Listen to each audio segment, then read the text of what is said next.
Welcome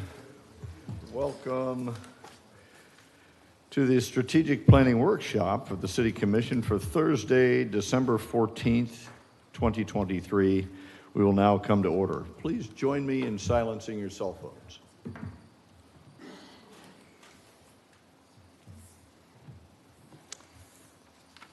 Madam Deputy City Clerk, please call the roll. Commissioner Martin? Here. Commissioner McGurk? Here. Commissioner Hartman? Here. Vice Mayor Perrine? Here. Mayor Cleveland? Here. Thank you. Thank you very much. We're all present. And again, this is the Strategic Planning Workshop, and so we'll start with public participation. If there are any citizens who wish to speak, please approach the podium at this time. You'll be given 3 minutes. This is your monologue, not a dialogue. We'll be happy to listen to what you have to say, and the city manager will be in touch with a follow-up. When you come up, please offer your name and address. You'll see a green light come on when you have 3 minutes to speak. The yellow light will come on when you have 1 minute remaining, and the red light will come on when you're finished at 3 minutes. Thank you very much. We're delighted you're here. And anyone for public participation, come forward, sir.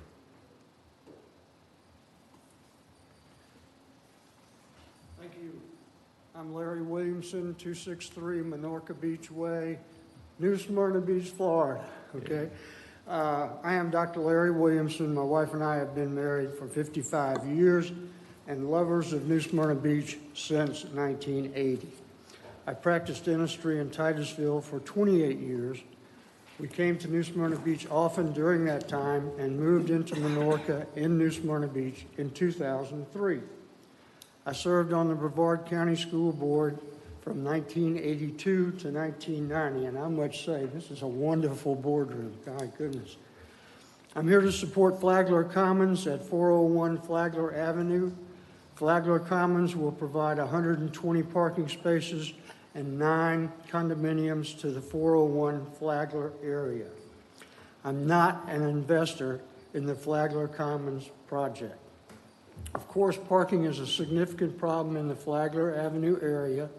As stated, this project will provide significantly more parking. Another individual, my friend Ignacio, will describe the project in detail with pictures to show the project as it evolves. Thank you for serving our community, and keep New Smyrna Beach wonderful. Thank you for your comments, sir. Appreciate it. Is there anyone else for public participation? Yes, sir. Wow. Good morning. Good morning, sir. My name is Sean Walker. I'm a permanent resident of New Smyrna Beach and very proud of it. We've been here for 25 years, and we of course, consider it our home, permanent residence. The many problems pop up in a little city like this that can easily be handled, but one of our growing pains is parking for downtown area. It's been a problem, and it's a wonderful problem to address because it shows that we are doing something right here. People love to come here, not just from local, but from all over the world. They come to enjoy New Smyrna Beach. I'm in favor of the Flagler Commons proposal that will be addressed here shortly. They are going to provide over 200 additional parking spaces for us and make it look so beautiful over there. And we love the charm of the downtown area, but the only real problem, if I could be perfectly frank with you, is we need 2 more street lights and we need more parking. So please give them an opportunity to show you how this proposal is going to work. It's being represented by some very, very wonderful people, honest, family people, and that's who we like to do business with, don't we? So thank you so much for your time. Thank you for your comments, sir. Appreciate it.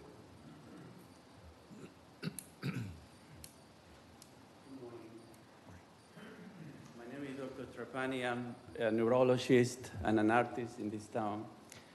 I've been here about over 25 years, and I've seen this town grow. I think that this proposal in Flagler is going to bring a lot of grow and enhance the business in this town. It is amazing how this town is growing. I had a story to tell you. As a neurologist, I saw a patient. She was 98 years old.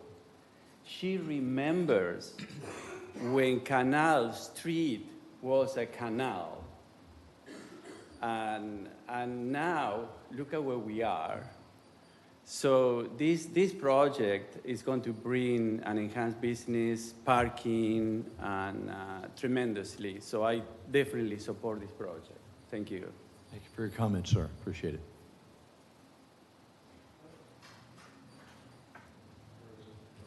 Good morning. I'm Renee Metz. I have Renee's Interior Design. I've been in business for 40 years.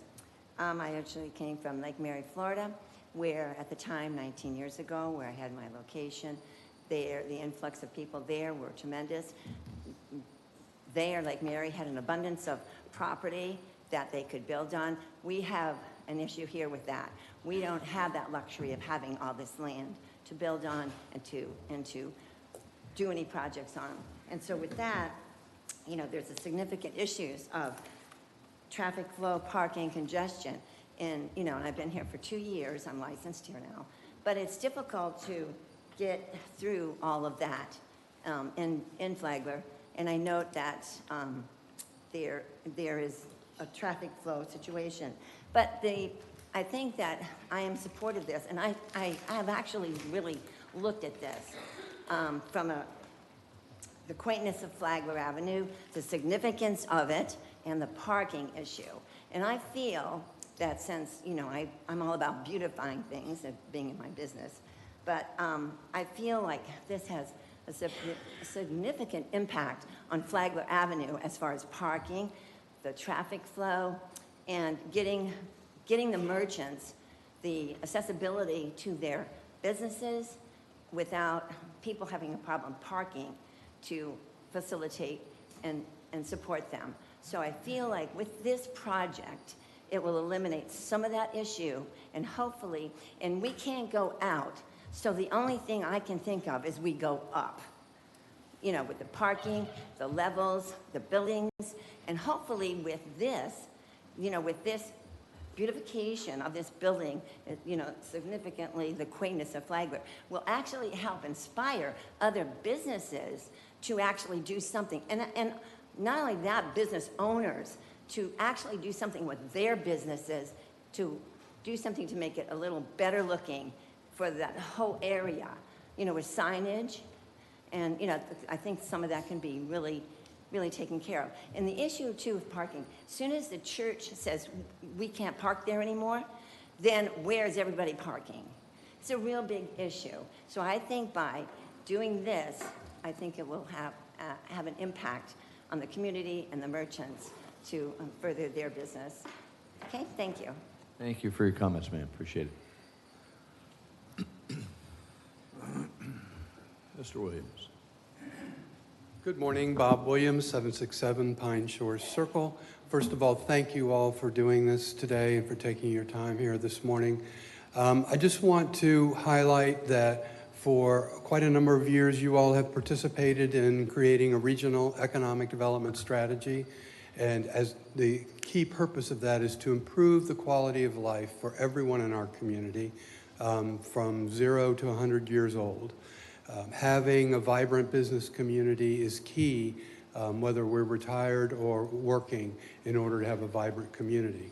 But that being said, having the right policies in place so that the private sector can do the heavy lifting on that through public-private partnerships, as opposed to the government trying to do everything, is a key opportunity that I think we have here today.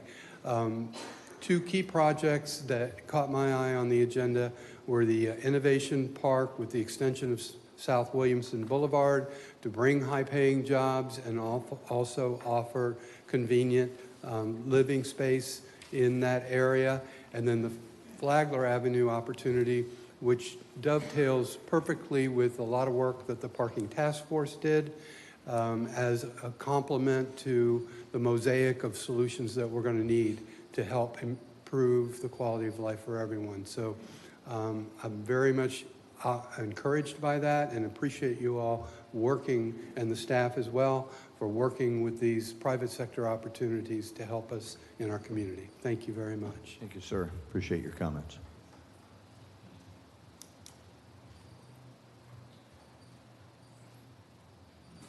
Good morning. Morning, ma'am. My name is Robin Walker. My husband just spoke, and we have lived in New Smyrna Beach now for 25 years. And the one thing that we do need with the congestion now is parking to go shopping so we can help all of the businesses in our city. And it's very important because we really don't have enough parking right now. And I think that Flagler Commons would be a wonderful addition, look lovely, and help everyone in many, many ways. So I appreciate your attention in this matter. Thank you. Thank you so much. Appreciate your comments, ma'am.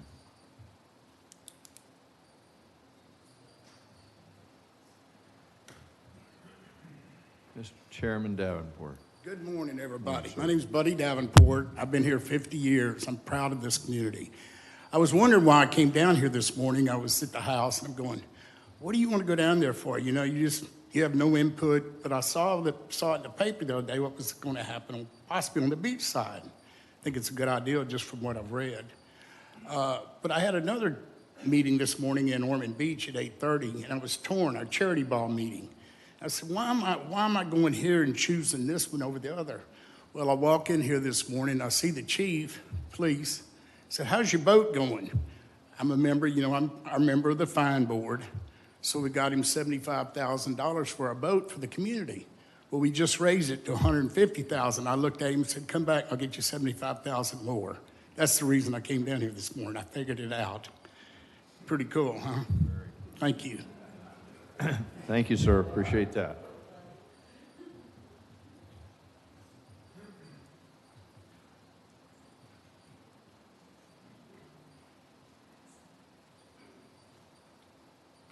Good morning, John Joaquin. John.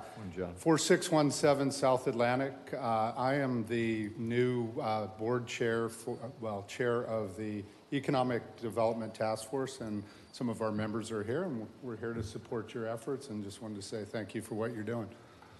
Thank you, John. Appreciate those remarks and for your service. Good morning, Ms. Denny's. Good morning, Mayor, Commissioners, of my great, beautiful city of New Smyrna Beach. I'm Deb Denny's, 2505 Cone Lake Drive, New Smyrna Beach. I was in Tallahassee yesterday. I serve as a governing board member and trustee of Florida Community Trust under the DEP. And yesterday, our annual report was presented and confirmed and sent to the governor for approval.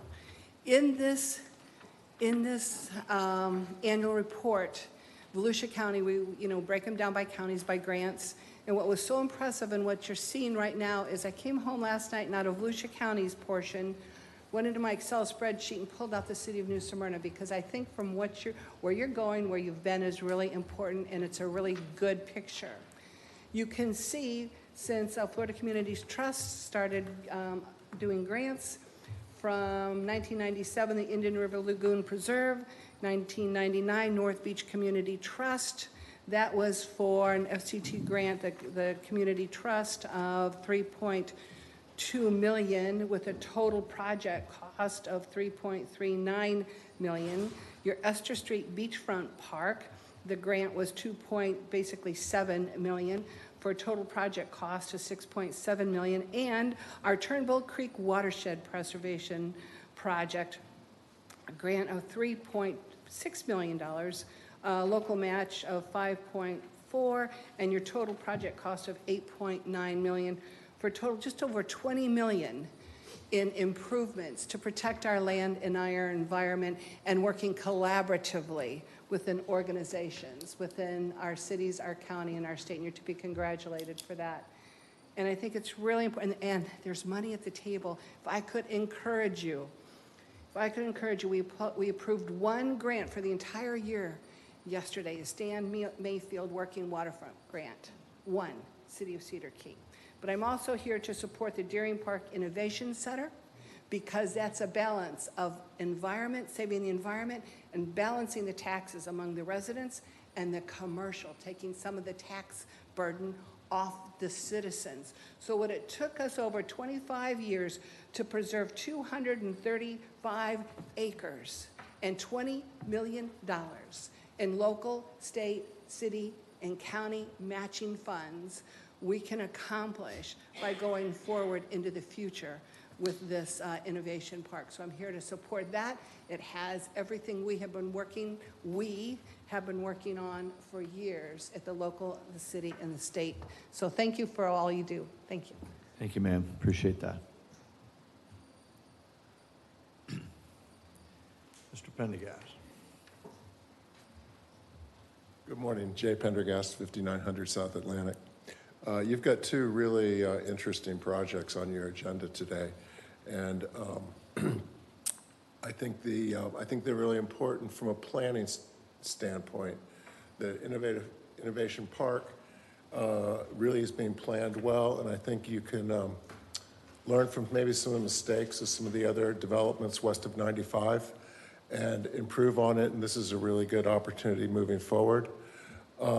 And the other one, Flagler Commons, interesting project. I've looked at it, pulled it apart, and I think it's interesting. I think the devil's in the details, and it needs a little finesse, but there's an awful lot of positive about it also. So look at the details, make sure we're not getting a Trojan horse here. Thank you. Thank you, sir. Appreciate your comments. Anyone else for public participation? Morning, Rudy. Mayor Cleveland, Member City Council. My name is Rudy Guerrero. I've been a resident of New Smyrna Beach for over 25 years. I've been a business owner on Flagler Avenue for 5 years. I participated most of all of the major events on Flagler, the parades, charities, all the street events, Flagler Folly, Seaside events. I patronize most, if not all, of the local establishments, restaurants, and stores. As a business owner and a customer of Flagler Avenue, I know firsthand the parking is one of our major issues. I have seen congestion and gridlock firsthand on Beachside, at Flagler Avenue in Atlantic, in front of our stores and restaurants where traffic was at a standstill. This condition has persisted for over 5 years. Imagine where we're going to be in 5 more years. As a resident of New Smyrna Beach and a business owner, we need to know that the growth of Canal and Flagler will accommodate both visitors and employees in the future. Beachgoers park in spaces that should accommodate shoppers and visitors for the restaurants and for the stores. It is imperative that we find and build more parking for all. Mr. Barsadelli and the Flagler Commons project will provide additional parking relief for Flagler Avenue. I know that the vision of the Flagler Commons will keep the charm and the beauty that is New Smyrna Beach. It will provide additional parking, living spaces, and commercial accommodations on Flagler. This project provides a custom-tailored solution with quick results that could be the start of other projects for the future. I hope you will consider this project. It is worthy of your consideration. Thank you. Thank you, sir. Appreciate your remarks. Is there anyone else for public participation? Mr. Sather. Good morning. Good morning. Commissioners. I've been listening to what's going on here. I also feel it's very, very strong that the Flagler Commons project goes forward. Many years ago, I spent some time in the MPO and we looked at Williamson Boulevard going through, and I think that project is also very important. But recently, I do consulting, I was asked by a client to take a look at his property to see what he could do with it. Okay, it's a blank property at 222 Flagler. So in looking at it, it's granted 23 parking spaces. However, under Ordinance 5717, Article 3 of the Special Parking District, if you expand your business by 500 square feet or you do new construction, you're required to put 50% of your parking on the site. In its face, it sounds like not a bad idea. However, the average parking space is about 400 square feet. If I had a business requiring 10 parking places, or 20 parking spaces, I had to put 10 of them on site, that would be 4,000 square feet. You can reduce that by half and go to 2,000 square feet.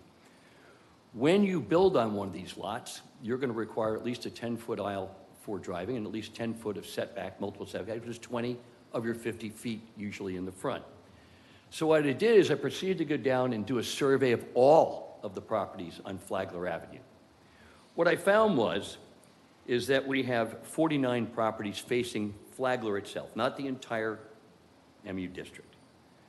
Out of those 49 properties, 38 of them were built before 1960, and 3 more were built pre-1970. Post-1971, we've had 8 new properties. The problem is that of those 49 properties, 6 of them are 10% of an acre or less. So the idea of this particular ordinance and the opportunity to rebuild, expand, or even use your rights within the MU, height, setback, this, that, and the other, are almost impossible. What happens now is that these buildings become what we call economically obsolete. Now, I know I'm preaching to the choir, but in my mind, tax is rate times value. The most important growth we can have is a growth of value. That's not sprawl, it's just growth of value. And the only way you're going to get that is with investment, particularly private investment. So if we look at this and we say, well, what's going to happen to these properties? Whether you have 38 of 49 built pre-1960, granted, some of them are probably historic. Most of them are not. They're simply commercial infrastructure. The other thing, that was designed to be a mixed-use area, which means residential and commercial. Currently, with this regulation in place, it would be nearly impossible to take a property there and to be able to develop it and put 50% of your parking on your site. So what we have here is somewhat of a stalemate between economics, private investment, and regulation. I recommend to you that when you look at this LDR regulation, that you take another look at it, particularly in face of what you're proposing today, which is to create more parking. To take and say to the owners of the 16 properties that are 10% of an acre or less, essentially you're dead in the water. You're not going to be able, and if you are going to do anything, it's not going to be of great value. Again, there's many different types of growth, but growth of value is when somebody puts millions of dollars into the grand old barn and takes an old warehouse and it's a revenue payer. The cost of running any community never goes down. If we don't constantly raise our value, we're going to have to raise our rate. My other concern is that I want our children and our grandchildren to be able to inherit our properties and be able to afford to own them. The taxes are going to prevent that. Thank you, Mr. Sather. Appreciate your remarks. Anyone else for public participation? Okay, seeing none, public participation is now closed. We'll move on to our agenda. Good morning, Mr. City Manager. Would you mind leading us, please, in the strategic workshop? Yes. Good morning, Mayor and Commission. This is the exciting time of the year that we have our quarterly workshop as part of the strategic plan. We divided the agenda into 4 segments. The first one is we will present to you an update on our strategic action plan, where it gives you an idea of where we're at with it, and then also to get some input from the commission, and if there is anything to be either revised or added to the strategic action plan. The second item is to provide to you an update on our capital improvement projects throughout the year and also for the past years as well. That gives you an idea where we're at, what kind of issues we are facing with it in terms of completion or obstacles that we have. The third item and the fourth item, it's kind of an interesting 2 projects. One is regarding the industrial park west of 95. This is just I want to just make sure that this is just a concept, it's an idea. Doesn't mean that it's going forward, but it's an idea. The other project is the one on Flagler Avenue. As you know that we have some issues with parking. So this is a concept plan that we have a business owner on Flagler Avenue that came up with. That includes some condos and also some other commercial retail shops and parking. Now, there's a connection between that and also we have a city-owned parking on Jessamine that would be included. The question is, there's a lot of legal issues and other issues that will be involved. So there's a long process for both of them. But I just figured out that it would be a good timing for the commission in a public session to see these projects and provide some comments to the staff. The fourth item, we have asked the commission if they would like to have any items for discussion. So I have received items from Commissioner Martin and Commissioner Hartman regarding some of the items in LDR discussions. And I have received some items from the mayor and also from Vice Mayor Perrine for that. So these will be discussed later on in the open discussion with the commission. So we will have staff provide the updates for you, and then we'll be able to answer any questions or concerns that you might have. And we'll come up to the end and you have some comments to provide as well. So.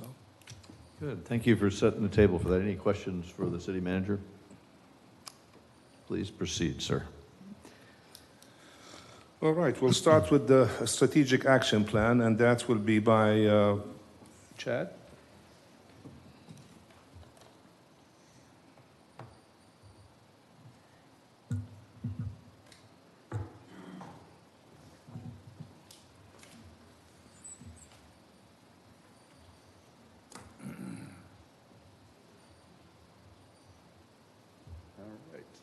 Well, thank you. I'm going to be giving the presentation for the strategic action plan this morning. And what I'm going to do is going to give you updates on each topic, given recent actions and the next steps. I'm going to go through each topic, and at the end, if you have questions, I have staff here to be able to answer any questions, or I can answer the questions at the end. Just kind of give a good background of where the strategic action plan actually formed for anybody that's not aware. In 2019 and 2020, the city of New Smyrna Beach conducted a series of commissioner one-on-one meetings, staff roundtable discussions, public meetings, and workshops to develop a strategic action plan. The results of this effort focus on 5 consensus strategic topics. The first one was communication and trust. The second was quality of life measures. The third was growth management. The fourth was environmental and resiliency. And the fifth was transportation and circulation. Our first topic was more specific commission workshop sessions on these identified strategic topics. Obviously, today we're here. These are quarterly scheduled workshops. The next is the engage the UC through increased collaboration for strategic and planning initiatives. This is in progress. This is a joint meeting with the Utilities Commission every 6 months with the city manager. create designated loading zones for the historic retail main streets. This project is actually complete. We are monitoring and will report back to Commission March 24th, 2024. Facilitate stronger engagement and participation in West Side neighborhood community involvement. This is in progress, and we have a community survey as the next step for this. Promote diversity, participation in all demographics at public events. Right now, the next steps are going to be actively promoting any current city advisory board or task force vacancies, the hosting and setting up displays at regular events such as annual Christmas senior holidays luncheon, which was yesterday, which everybody was at. We have the SEV Chamber Business Expo on February 17th, the Herald Museum Black Heritage Festival on February 24th, 2024. Update the land development zoning code. This is in progress. Recent actions that have happened, we have had a webpage built and launched with social media posts, the developing PUD update work plan, reviewing initial proposal from the consultant for the transportation element of city comprehensive plan. Staff began review of all ordinances to identify which ones have not been updated into Municode. Chapter 50 amendments, public meeting held December 5th, 2023. And then our next steps for this is landscaping amendments. Staff will meet with consultant and review staff edits and discuss work plan. Then for the comprehensive plan amendment, have staff meeting with consultant on city comprehensive plan after review of initial proposal. For stormwater LDR amendments, consultant to provide final version, and for public meetings to be scheduled after final version. Water Star irrigation amendments, public meeting tentatively set for January 31st, 2024. And then for develop clear metrics for identified quality of life character factors. This project's actually in progress. We currently have had fourth quarter metrics for departments for the past fiscal year, 2023, and it's on the City of New Smyrna Beach website. The next steps, they're looking to do this twice a year, possibly quarterly. TC 2.3, explore partnerships for shared use parking facilities. This will be an item included in parking task force recommendation. Proposal will be given to Commission January 9th, 2024 from the consultant. Develop a strategic working group and partnerships regarding homeless issues, services, and peer city success models. Right now, we're monitoring. The recent actions have been that First Step Shelter and Daytona Agreement approved by Commission on September 12th, 2023. The next steps will be police chief and city manager to meet with Advent Health to talk about mental health January 17th, 2024.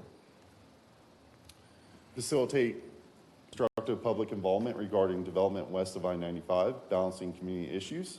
This is in progress. Recent actions presentation will be provided at December 14th, which is today's workshop, for Industrial Park, Mini Sport Complex, Community Center, Police Substation, and possibly other amenities. The next steps are City Manager Rishdad and Commissioner Hartman to have future meeting to discuss this item. And develop long-range plan for conservation lands, Turnbull Creek lands, and existing lands.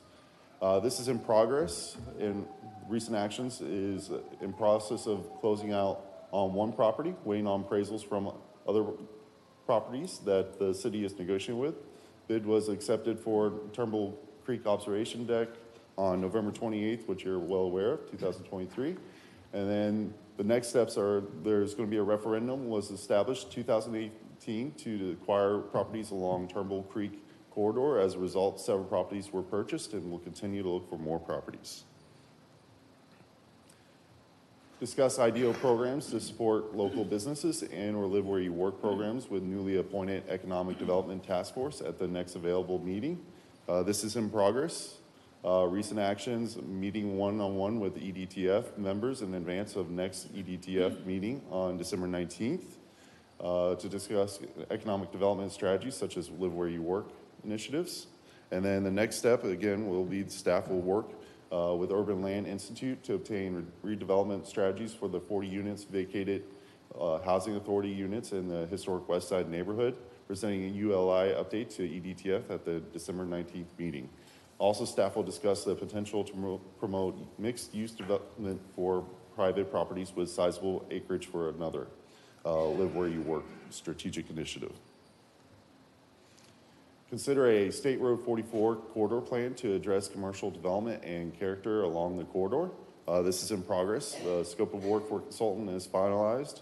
Working on with a consultant on obtaining a cost estimate for January 2024. Develop a working group on affordable and or attainable housing.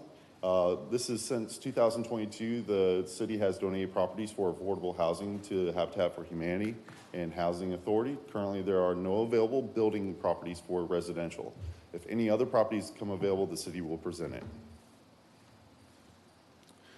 Promote, identify, and pursue opportunities for pedestrian, bicycle, and character enhancements for local street and network connections. The recent actions, the west route, as you're aware, for Sun Trail was chosen by Commission on November 28th. The grant application is due on the 20th, and we're coordinating with the DOT on that. The next steps is the city staff will continue working with the River to see on opportunities. Again, the examples are the Sun Trail that we have come from this topic, and Holland Park Trail, which is about 2.2 miles in length, and that's in 2014. Continue to develop local shuttle to support parking efforts. This is in progress, and this will be part of the work the consultant will be doing for the city. And that's it for the slides. You know, I know I went through it quick, but I wanted to make sure that each item is addressed, and I know this workshop, you have a lot to come with the CIP and other items on the agenda. Thank you, Chad. Any questions for Chad from any commissioner at this point? I have a question. Yes, Vice Mayor.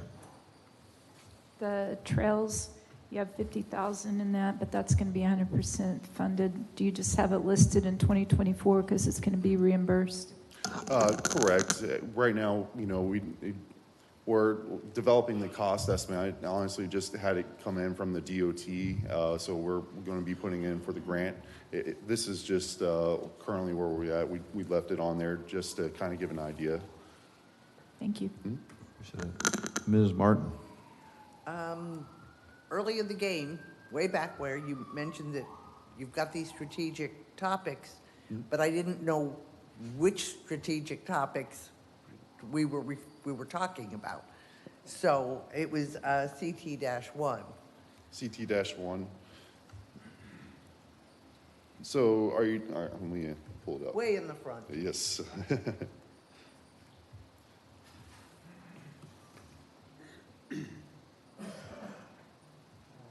Whoa, I think it's the first slide.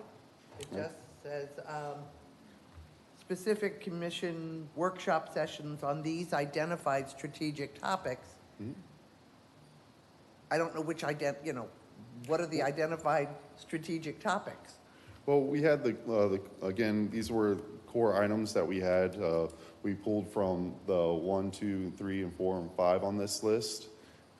If the communication and trust, quality of life measures, growth management, environmental. So they're the 5 identified in the beginning background. of the background, correct. Thank you. Yes.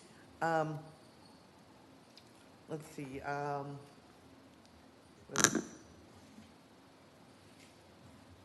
On the, and Commissioner Perrine may be able to explain this better, but what do we have, GM3 or QM3?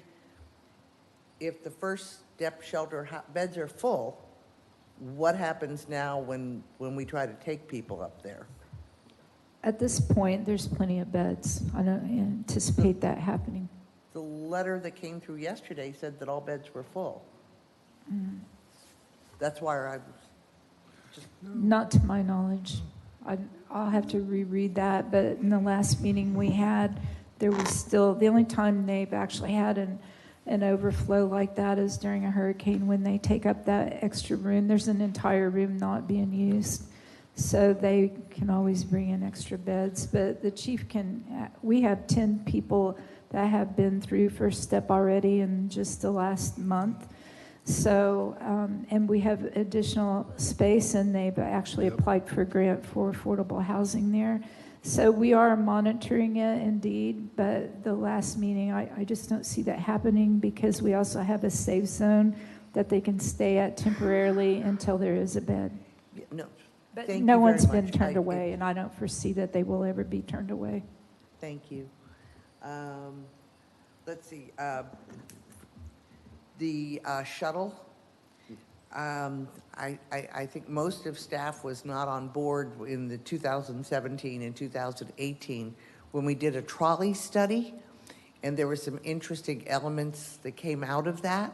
So I would just ask that all trolley participant, anybody who's looking at the trolley, also look at what we learned from the prior study.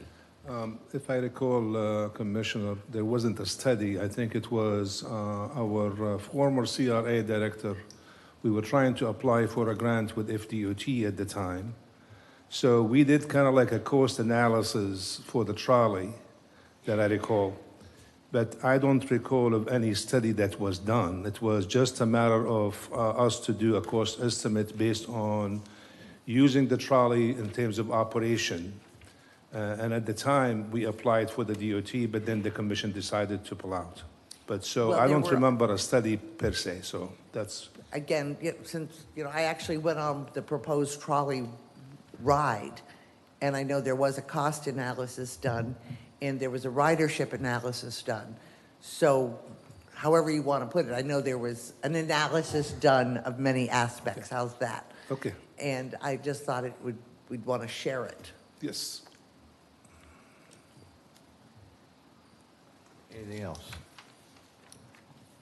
Ma'am, anything else? Oh, no, fine. Okay, thank you. Anybody else? I'm good. Very good. Okay, Chad, continue.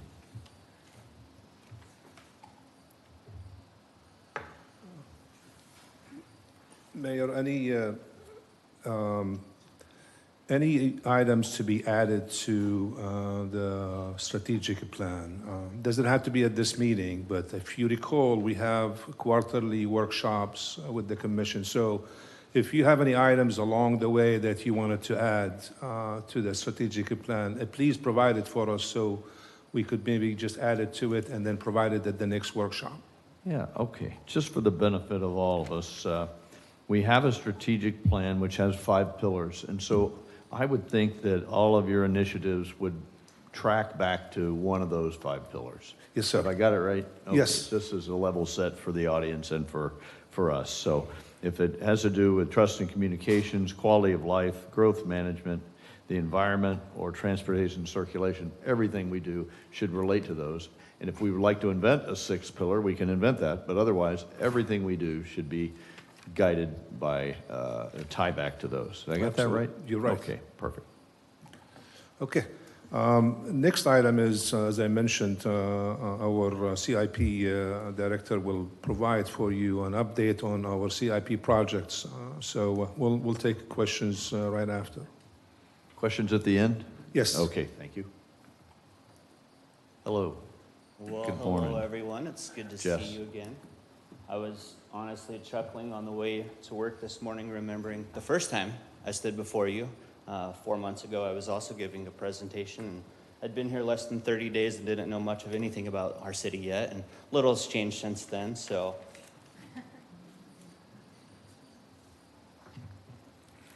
Before I go through the slides or walk through any of the information on the projects, which we're going to go through, about 30 of them, I want to just pause and share a couple things. When Khalid and Ron hired me for this position, they asked me to help grow the department, to help bring some structure and some organization to some of our areas of our projects. And they have been fully supportive 100% of the way. And so that's really unique when you get hired at a place and step in, because you often hear things, but they've followed through. So anytime I brought in an idea or a suggestion or a way to improve, they've interacted with me They provided good feedback, and then they gave the green light to go ahead if we were all in consensus, and gave the full support to move forward with that. So one, I just want to acknowledge their leadership and how nice it is to work in a place like that. Also, for the past 2.5 decades, I came from the private and corporate world of project management, portfolio management, and so on. And this is the first place I've worked where the city or the whole staff is so supportive. Across the board, I have felt cared for, supported, encouraged. If I needed help, if I had questions, whether it was legal, administrative, planning and zoning, something else, everyone cares. Everyone believes in the city. Everyone wants to support one another. And it's just really good to work in a place where you have that environment. So I want to acknowledge the staff as well and just say thank you. It's really nice working with such wonderful people. And I think it's good for our citizens to hear what it's like on the inside. So Thank you for that. Nice to have a fresh set of eyes on the team. Thank you. yeah. Proceed.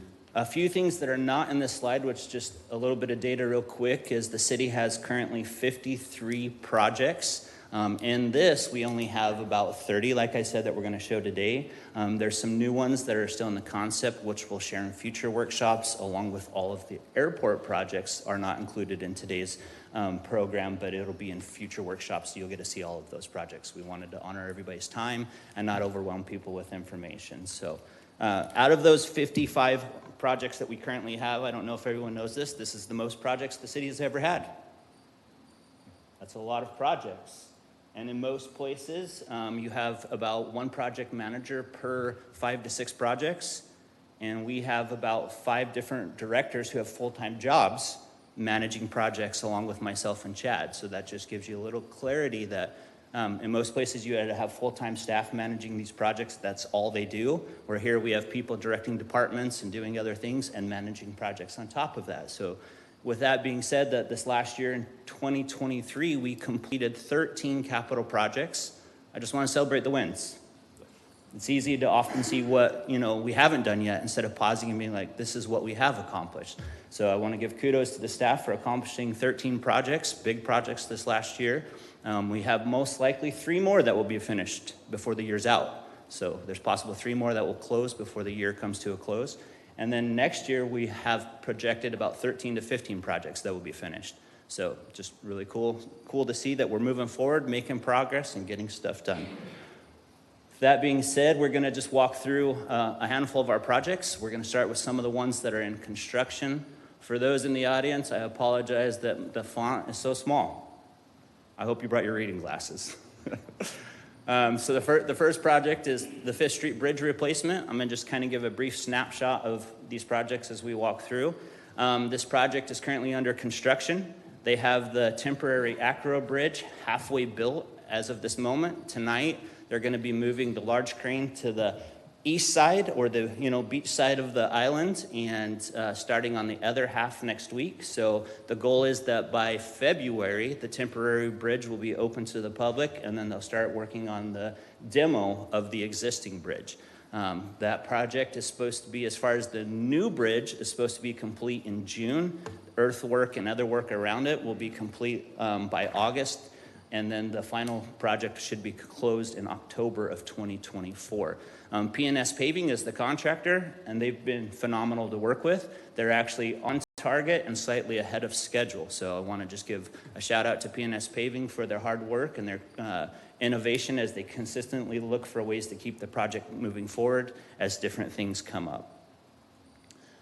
Old Fort Wall. This is an interesting project.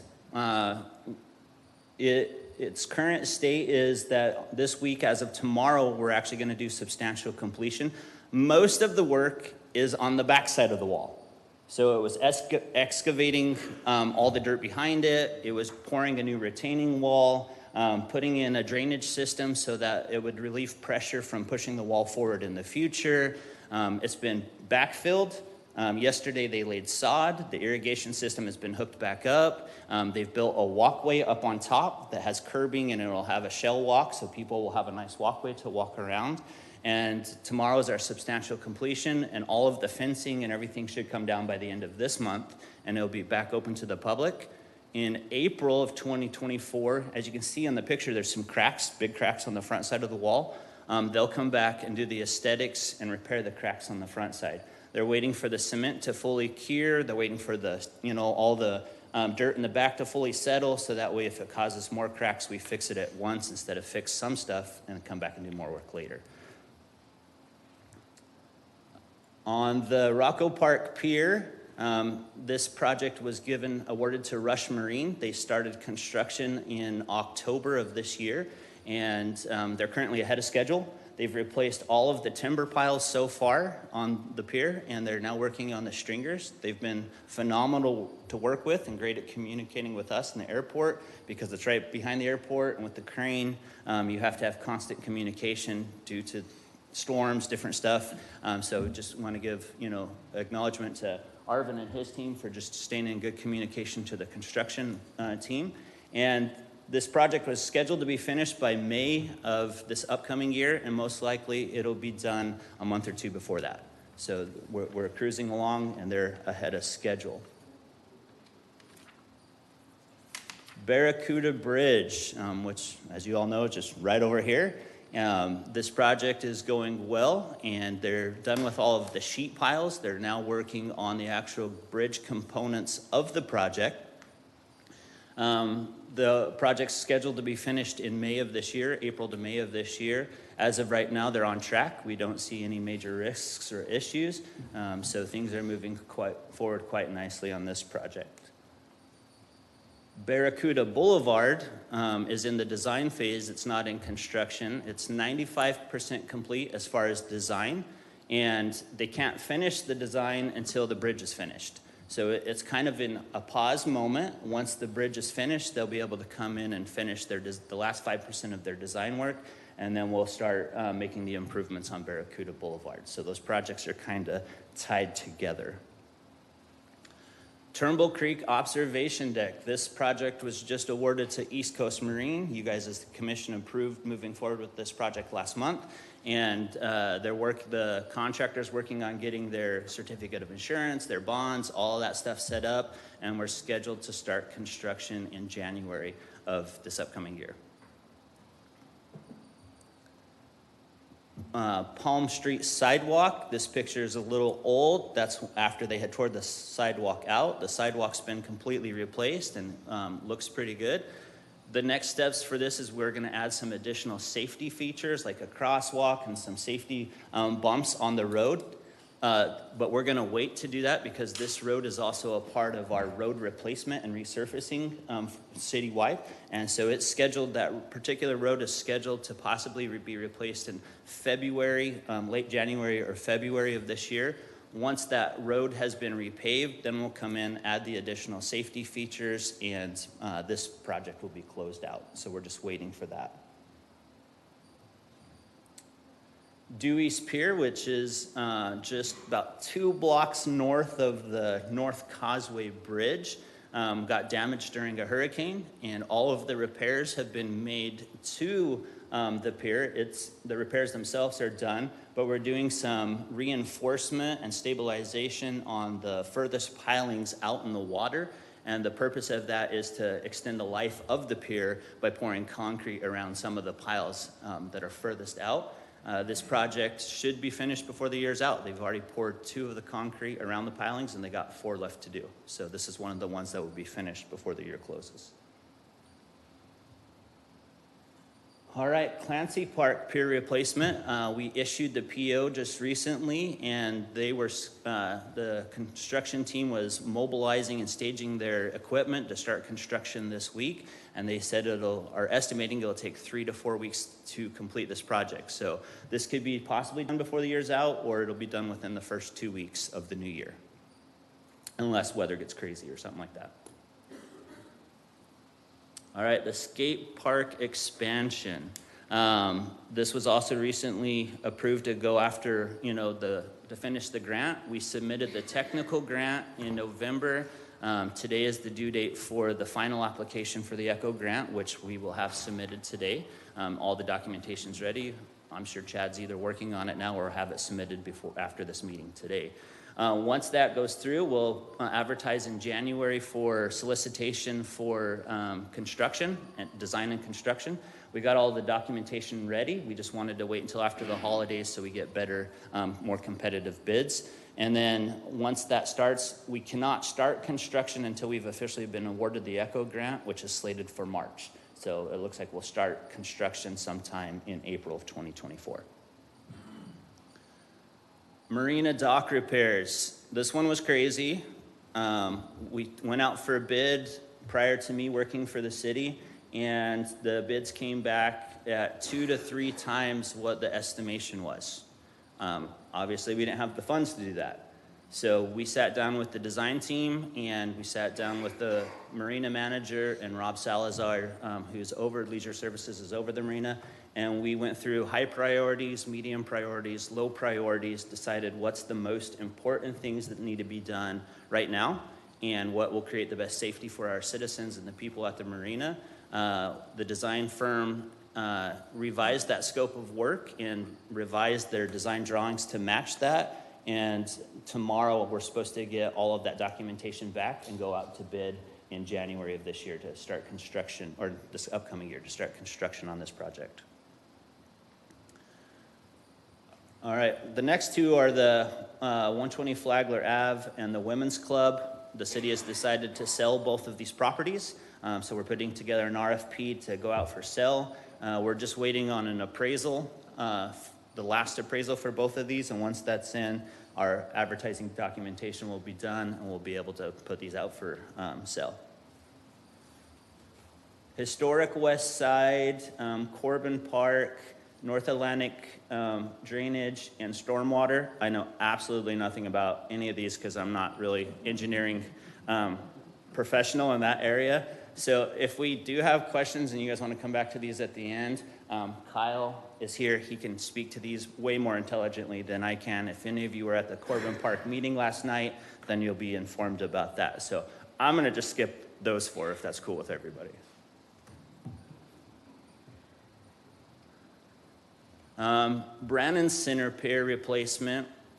We have, and I'm going to do these next 4 together as well, AOB Site Phase 1, AOB Site Phase 2, and 27th Avenue Boardwalk.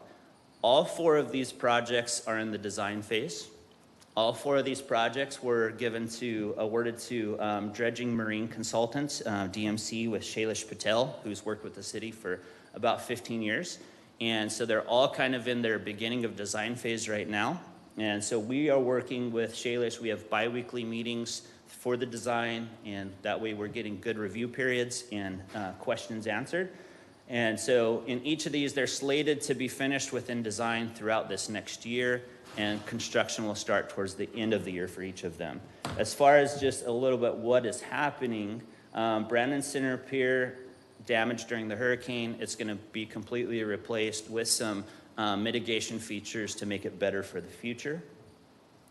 AOB site, we're adding, we're turning the fixed docks into floating docks, so that way they're less likely to get damaged in future hurricanes. And we're adding some kayak launches. In phase 2, we're adding more finger docks, and we're connecting some of our docks together. On the 27th, it was also damaged during a hurricane. We got to replace that entire boardwalk on the top and the ramp that goes down to the beach itself.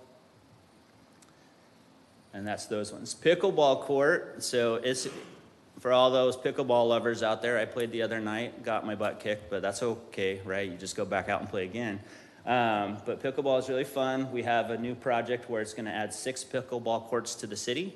It's currently in the design phase, and the design was 90%. We had a meeting with Mead and Hunt yesterday. It's now at 100% under their final review before they send the package over to the city, and then we can start putting our documentation together for bid for construction. All right, Flagler Avenue improvements. I have no clue what we're doing on this, and so I'll let David Ray speak to this one if he wants. David, I don't mean to out you real fast, but you want to speak to Flagler Ave improvements?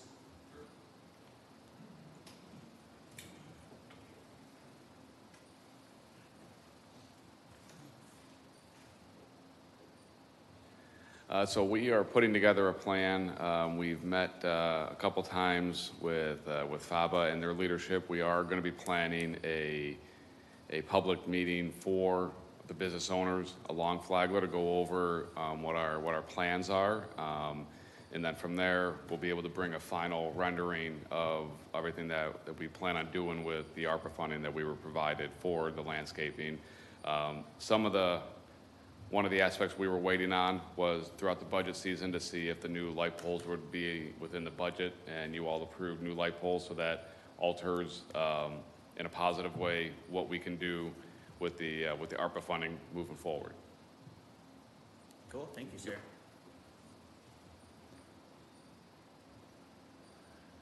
All right, Washington Street improvements. We had a public meeting a few weeks ago.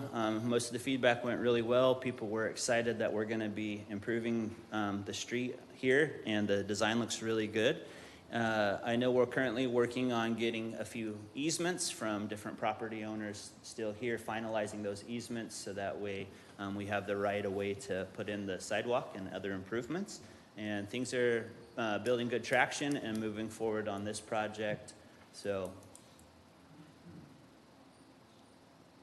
the fire safety management building, the fire station over here on SR 44, there was a little lot next to it with a house, and the city has that lot. We're going to plan on demoing that house that's there and building a new facility or using that space to build additional facilities for the fire department. That's in the design concept phase, and we're still working with CP&H on breaking that down. We've kind of split it into two phases. The first is evaluating the site itself, doing our survey work and building the program for what we're trying to accomplish.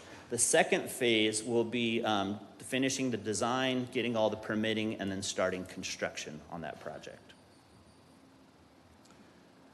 All right, Turnbull Creek South Dredging Project and Turnbull Creek North Dredging Project. This is similar to stormwater.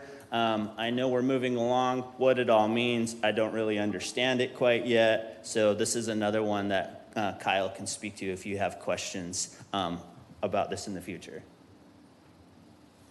I just know we're dredging canals. All right, Fire Station 52 traffic signal. The city was looking at installing the light next to Fire Station 52. We were gonna do that in conjunction with the Hyatt, and they've now paused and are no longer doing that project. So the city has put this on hold because we need to reassess what we wanna do here and how we're gonna fund it, because previously it was going to be a joint project, and now it looks like it could just be on us. So we have to decide if that's something we want to move forward with and we want to handle. So that's a brief snapshot and summary of about 30 of our projects, and that's the end of my voice that you don't have to listen to anymore. And so if you guys have questions, we're happy to start engaging and entertaining those. We may well. Thank you so much, Jess, for your comments. Is there any member of the commission have a question? Commissioner Hartman. My first question, or just an observation, is that all these projects, we're using social media to let the public know what's going on and what's happening. I know we had some issues with when the crane moved on the Fifth Street Bridge last time. The neighbors were upset of the noise and stuff. So we're certainly putting that out so that people are aware of what's going on if there's changes like that. So thank you for that, you and Philip, both for that efforts. I had a question about the skate park. Okay. One of them is that we purchased a temporary building for that at some point. Has that been installed yet that we know of? So we bought a new building to replace the current building that's there, right? Because it's not in good condition. It has been purchased. It has not been installed yet. Okay. On the Washington Street project, I noticed coming in that they built a new house just further west of here. It looks like they're in the process of putting the sidewalks in, or preparing to put the sidewalks in. Would that be something we'd want to discuss with them to make sure? Are you talking about that bakery shop that's going in right up here behind Stewart's? No, just there's a home. No, there's a new house. It's a new house on the north side. They're trying to put in their driveway and the sidewalk. So it's almost just west of Faulkner. Yeah, it's just east of Orange. You know, it may be good business sense to go talk to them and say, hey, you know, we may be tearing this up in a couple of years, you know? Sure. You know, if they want to build to what our concept is or something like that, it just may be a good heads up for them, because, you know, I'd hate to pay for a driveway and a sidewalk and then the city come tear it out in a couple of years. The problem, Commissioner Hartman, is this. Right now, even whatever they build it, when they're doing construction, it has to come out. Okay. So we have two options. Option one is they will pour the sidewalk as they have right now, and it's gonna come out, and we have to re-pour it. The other option is for them to put some type of maybe crushed concrete Right. there as a temporary measure, and that will be used as a sidewalk. Okay. So that's the only two options we have. So I'll have staff reach out to them and maybe give them that option if they wish. And then the other is, I'm interested in the dredging projects for the canals, so if we can get, Mr. Kyle can speak. Kyle can give me an update on That the would be dredging good. projects? Yeah, it's one of mine as well.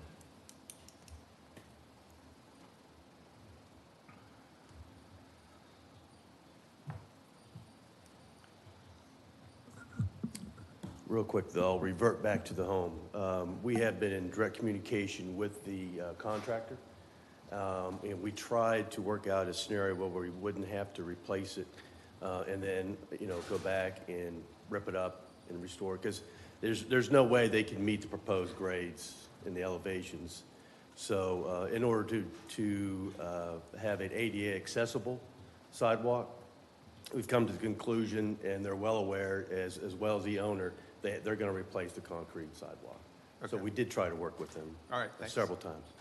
So with regard to the dredging, it's basically set up in two different segments, okay? One of them is south of 44, that section of Turnbull Canal all the way to Old Mission. It's about 6,000 linear feet.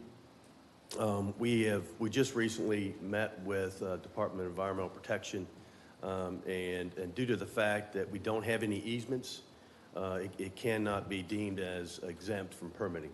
So we have to move forward with an individual permit, which we will do. We just resubmitted for a request for additional information. We expect to get that permit probably in early 2024, January, February. And we also have an approval of sorts. We don't have the permit yet from the Corps, but the Corps is also acknowledged just as being more of a maintenance, and it's not waters of the state. This section is not navigable, and it's not going to require sovereign submerged land lease. So that section looks favorable. We have, the commission has approved the contract with Bayside Dredging to perform that work. We have set up plans for the hauling, the removal of the material, and disposal of material. So that was one of the key elements to get our permits. So hopefully that work will start within the first quarter of 2024. The section north of 44 up towards Jungle and where we're putting the observation deck in, that's a little trickier. Believe it or not, they are considering that navigable waterway. I don't know if you've ever gone underneath Pioneer Trail in high tide. It would be nearly impossible because the water's up to the bottom of the bridge structure itself. But there are some other items involved with that as far as like dredge material, taking of states, silt and sand materials. So we're going to have to work with our consultant, Young Bear Environmental, and get those permits. So, and to be quite frank, it's probably going to take 6 months to get those permits. Okay. So we do also have a contract with that same dredging company, and they're, you know, chomping at the bit, ready to go. But we have to make sure all our ducks in a row. You know, I don't want to get hit with a consent order because we've gone in there and done work without the proper permitting. So that's where we stand on those two projects. Thank you. Yep. Before you go, if you don't mind, Kyle, what acceleration opportunities do we have for the 6-month window? That's the standard processing time? Because we're a low-lying area, because we're prone to storms, is there an opportunity to compress that, or is there something that we could do as a commission to encourage the administration to push it up? That is actually being a little optimistic because it typically takes about a year to get these permits. So hopefully if we can get it done in 6 months. We are very aggressive. We're calling them, emailing them, sending them documents immediately. So we're trying to expedite it as quickly as possible, understanding that, it's also acts as one of the main discharge for that entire basin area. So, yeah, we're just going to stay on it as much as we can. Appreciate that. Thank you for your time. Any other questions for Kyle before he comes down? Yes, Vice Mayor. So Kyle, I just want to thank you. I've actually been in the car with you to see a lot of these projects and the things that you have done. People don't realize that three of us are new on this board, and we've gone through 2 hurricanes and flooding that we said, hello, welcome to New Smyrna to be on your city commission board. But I just want to thank our staff, because a lot of these projects have been on our plates and in my zone, from 2 city bridges to the Washington Street, to Chapter 50, the historic district, to the rebuilding of the wall, the flooding, the number of homes, almost 1,000 homes that have flooded. And we think government works slowly until you give us a reality check like this. And I just want to thank staff, because people, you guys' job a lot of times are thankless. And all the way from the city marina, we had a $10 million shortfall in our budget last year, and we trudged through it, and our security is tighter than I think it's been in history. We have a great new chief. Not that our other chief wasn't, but we just have worked so hard in this city, and I commend every single one of you. And Kyle, commend you. Constantly I get emails about all of these projects, and you're there. You respond instantly to all of our citizens. And yesterday, talking to Jesse, it was refreshing to have you and your positive outlook, and I just commend you for it all. My only question is across the street, and this is maybe for both of you guys. We have the parking lot over here that we also finished this year, and it's really nice to see it all tidy and organized and without pavement, and it's working. And I didn't know if there was anything in the future that we'll have for doing something different to add more parking there. The idea that when we purchased this lot right at the corner of Faulkner and Washington was for the expansion of really the city. I mean, we have no areas to expand. So this is a temporary parking. However, at some point, you will see an addition of a building there with the parking underneath. I don't think there will be an additional parking unless if we do a 2-level, parking garage. But so far, this is what we have. And if we do any building, it will be just the first floor of parking. Thank you. Kyle, before you go, there may be some other questions, and rather get you up there at one time. Anybody else for the engineer? Commissioner McGirt. Thank you. As Commissioner Breen mentioned, thank you very much for everything you do. The project list that we have is extensive in the community. Regarding the canals, a lot of our problems is we have to get the funding from somewhere else. We have to get the equipment from somewhere else for dredging usually. Aside from contracting out, where are we at in trying to, in the future budget, look for a spider to be able to get into some of these canals ourselves? Is that still a goal going into next year's budget? I recall we may have agreed to buy a spider. Yeah. City Manager. We have not got it on this year budget, but obviously will be heavily considered in the next year budget depending on what we have in terms of funding available. And what is in terms of being able to get things actually done, how much will that spider help? It would help, but if you have a major dredging, that's not going to be, this one, the spider goes in and it would do the cleanup for you and do probably, I would say, minor stuff. But if you're going to do a major dredging project, you probably have to go out to bid and do that. These can do the canals. Yes. Will not do Turnbull Creek. You will do the minor canal and minor ditches that you have.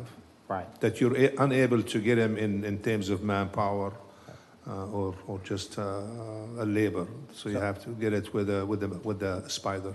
I think it's important that we do as much as we can to control what we can. So that's why some of this equipment, I think, would be very prudent for us. So we're not constantly sitting back waiting, or whether it's the county or the state or the feds. So And I'd like to prioritize that. It'll be heavily going into next considered year's budget. this coming budget year, depending on, what we have. But I think we'll be able to do that. However, with this budget that we have, I mean, we were struggling in finding even $90,000, so. Good. Anybody else? Just a couple, Kyle. Might you say a few words about the several stormwater projects, just for the benefit of the audience and those that are recording this? Sure. We can start with the Corbin Park stormwater improvement project. We had our final public meeting last night. For the most part, had positive input, feedback from the community. This project is entering, it's probably about 90% design phase at this point in time. And once we get the input and all the concerns wrapped up from the community members, we'll go ahead and finalize those plans, submit those to, we have to work with Volusia County, being somewhere in the neighborhood about 80% of the improvements are within county right-of-ways. So we have to get a permit from them. We have to get their permission to install this infrastructure. Likewise, we have to go back to the Water Management District and get their permit as well. We're going to require a general permit, and you just have to make sure you meet water quality standards, because I understand it's a retrofit project. So some of the other criteria, the pre and post peak attenuation, all that stuff still applies, but it's not as difficult to get as it would be a new subdivision. So that's on the cusp of occurring, probably again early 2024. We want to wrap up the final permitting, final design phase, to take it out to bid February, March, and then if the proposals come back favorable within the budget, we can go ahead and bring it to commission to award in late spring, early summer, and proceed with construction. The historic west side, they're kind of on the same course, actually. It's the same design group. The only difference with the historic west side is we increased the project perimeter, if you will, because at the public meeting we had some input from residents that were just outside the scope of the original project. So the consultant has wrapped up the additional survey work that was required to identify the areas and to implement this infrastructure. So that's being completed, and we'll also, that project along with Corbin Park, we're going to submit for a cost share, hopefully get some funding through the Water Management District, which is usually around 25% of the overall construction amount. We'll wrap up that permitting and that design as well in early 2024. So they're really on the same path, and possibly we can even put these out to bid together to optimize, our budget and have the same contractor. So in 2024, I think as Jesse alluded to, we're going to have a lot of projects that are slated to proceed finally in the construction phase. I've been working with Corbin Park with the people out there since 2020. So it's coming up on 4 years, and they're finally going to see something. And this all started before Hurricane Ian, before Hurricane Nicole. We knew there was an issue out there before that. So we took the initiative, and we're moving forward with that. And the same thing with North Atlantic Avenue. We know there were some issues. That project is also 95% design complete. I met with DEP last week. We have a vulnerability assessment. We have a grant through them, half 50% participation. They were very cooperative in the field and said, you have our support 100%. So that's another project that I'm going to start. I don't know how I'm going to manage them all because I've watched the streetscape as well. So, but there is a lot of projects that are moving forward, and you'll see a lot of commotion, and you'll probably get a lot of emails in 2024. So, a lot of change, but I think it's going to be for the betterment of the community. I appreciate you scoping our expectations and public's expectations on timing. It doesn't go past me that because it is a government entity, that things must be done according to ordinance and statute and competition and open bidding and what have you. Whereas in private industry, small business, you just go and find your guy and you just move on. So thank you. How about one more time scoping our timing expectations for Washington Street? Washington Street, streetscape improvements, as you may be aware, it started really with an issue at the Riverside Drive intersection, that curve, you know, because there's a horizontal adjustment and there's also a vertical curve issue. So kind of how can we correct that? So we softened it and moved it a little bit, and then it kind of evolved into more of like a streetscape. How can we make this look better? And initially, we had a lot more embellishment, we had a lot more landscaping, but we were limited by the right-of-way. So we also had to take into consideration, how are we going to interconnect this for pedestrians? How are we going to make it safe for bicyclists, so forth? And it's the main corridor. Let's face it, it really acts as a collector road for the North Causeway and for the Flagler Avenue businesses. There's a lot of traffic, a lot of truck traffic that goes through there. So we kind of have to soften that a little bit without causing delay through, you know, traffic movement. So we are right now actually finalizing, I have to respond to the landscape, hardscape architect. So we're finalizing those designs and some of the irrigation layout. So hopefully we'll finish that up in a month or two. And in the plans, the other plans, which now include placing the above-ground electrical below grade. And that's a huge endeavor. That's not something where you can just turn off electricity and turn it back on, you know, and keep all the businesses, bed and breakfasts, all the residents with power. And same with the water. We're replacing the water main. So, you know, you just don't, you know, people realize you turn on the tap of water, it's there, it's got pressure, it's available. So that all has to be planned.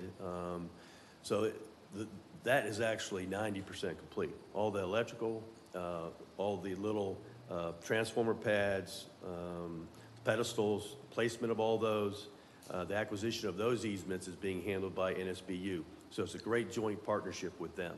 So it's a pretty big project. It's not a huge distance, but you know, there's a lot of variables involved with it. So we're hoping to move forward. In fact, I requested and received an extension of the legislative grant. You know, we have $1.2 million that were received as a grant as part of the project.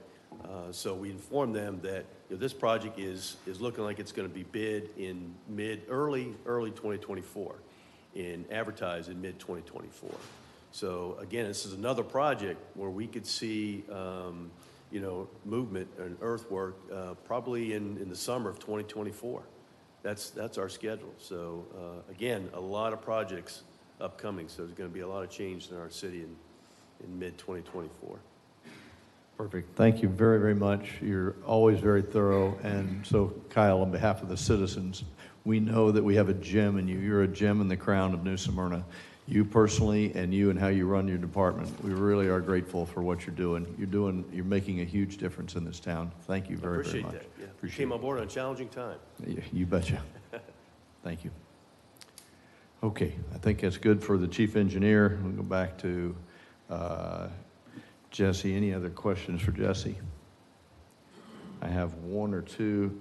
Maybe Assistant City Manager Nybert can help us with this. How soon on the appraisals, the second appraisals for Women's Center and 120 Flagler? I know the gentleman was physically injured, but now he's I on was the... hoping to have them by the end of this week. Awesome.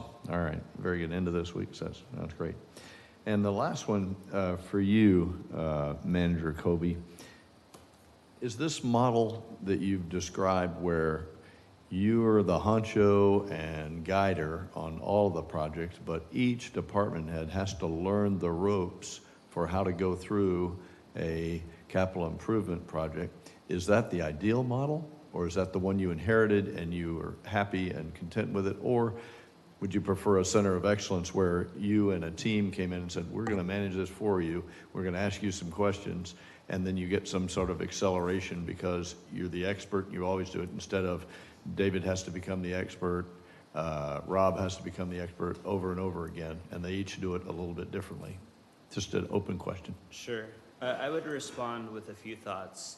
First, I'm really impressed that they accomplished what they accomplished with all that they have on their plates. Me too. For sure, including like Kyle as an engineer, right?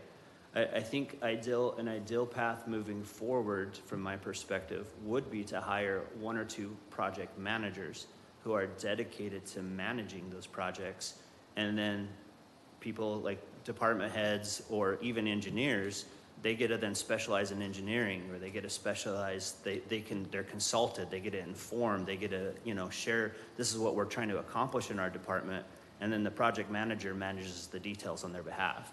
I do think it's a specialized skill, and from contract negotiation to certain language you use to how to keep things progressing and moving forward to risk analysis and risk assessment. Those are all skills that project managers, that's what they do, are trained in.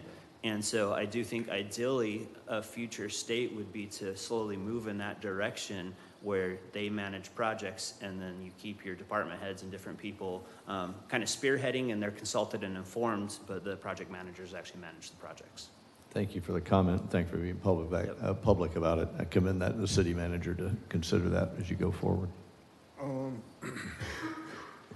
The question that you asked, Mayor, is a very interesting question, and I've been dealing with the project management since almost I got to the city. Now, this is what happened is if you wanted to hire a project manager for each project or a bunch of projects, I probably need 10 people.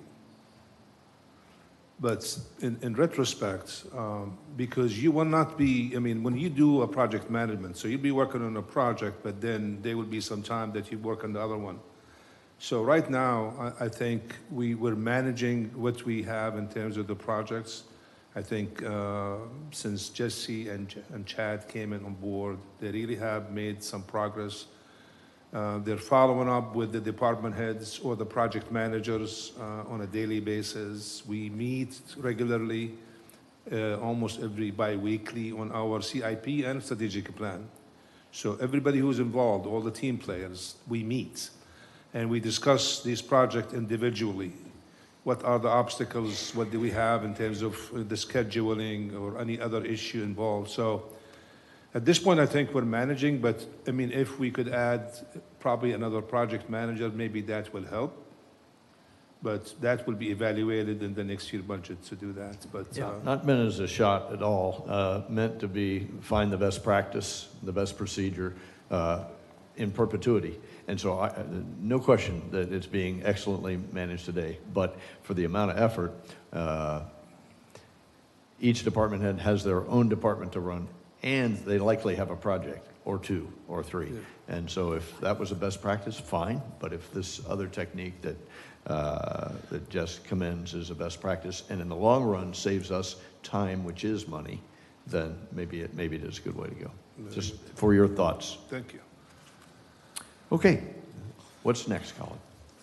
All right. I have one more question too. Ma'am. To follow up with what you just said. I love how you addressed that and as a question.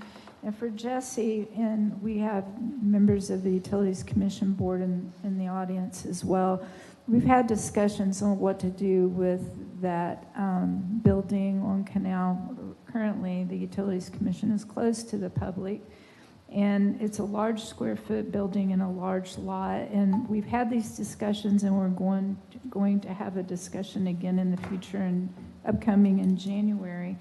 If we were to work a joint partnership with the Utilities Commission to go forward in a strategic plan that involves both, would we need a project manager from the Utilities Commission side or from our side? But I just want to make sure that we go forward looking over the next 3 years. What are our game plan? And I didn't see any of that in the strategic plan, but it definitely will impact our project management because it does involve Canal Street, our businesses, and we are in the talkings of that now.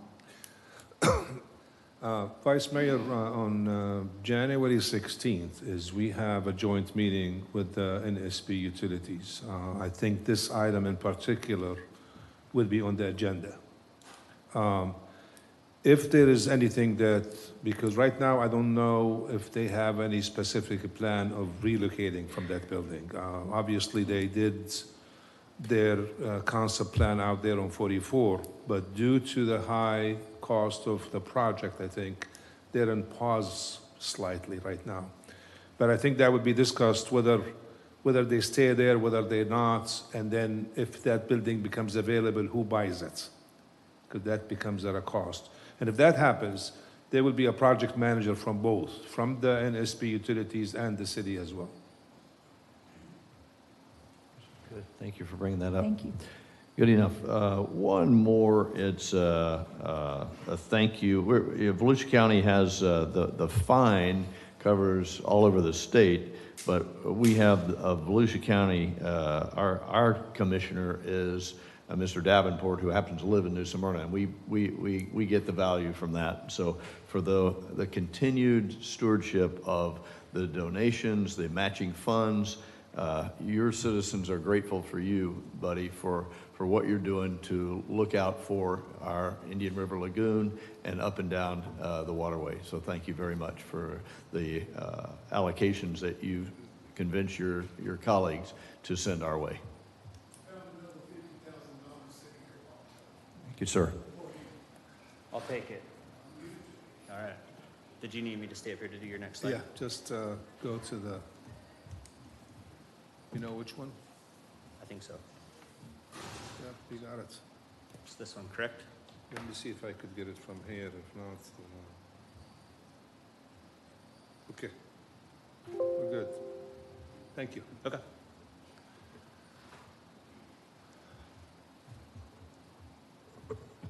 Can we go to the next item, Mayor? Yes, absolutely. Please, Right. you're driving. Thank you very much. Yes, sir. This is very, very exciting. I think it's talking to you individually.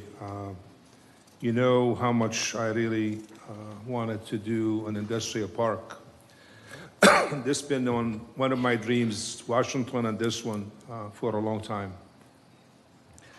And I think the City Commission has emphasized time and time again that we need additional economic development to offset the difference between the residential and the commercial tax base. And as you know, we have 83% right now residential and less than 11% commercial. So without the balance between the two, I think we could just keep adding to the tax base and also increase the taxes to the residents. And in addition, there is a minimal potential for higher paying job production for the next generation. So the Southeast Volusia, including New Smyrna, has been identified as part of a commercial space industry opportunity overlay zone. This overlay zone is incorporated in New Smyrna Beach Comprehensive Plan. And it does encourage high-paying space-related jobs creation. But unfortunately, New Smyrna Beach has minimum area to allow for those uses. So as you know, we really don't have much space in the mainland. And then on top of it, if we do, then you are dealing with the distance between the area and I-95. So in 2022 and 2023, the Southeast Volusia Economic Summit developed some recommendations. And some of these recommendations were to do west of Interstate 95 to do this industrial park, as well as along the Williamson Boulevard right away, and then it has to be north of Edgewater. And the City Commission and staff included this in our economic development vision. So since it was a hot topic in your plate and our plate, we have contacted Farmington North LLC, who had recently purchased a property. Now, Farmington North LLC had agreed with Volusia County on the realignment of Williamson Boulevard, but they had no plans for the property other than the commercial agriculture.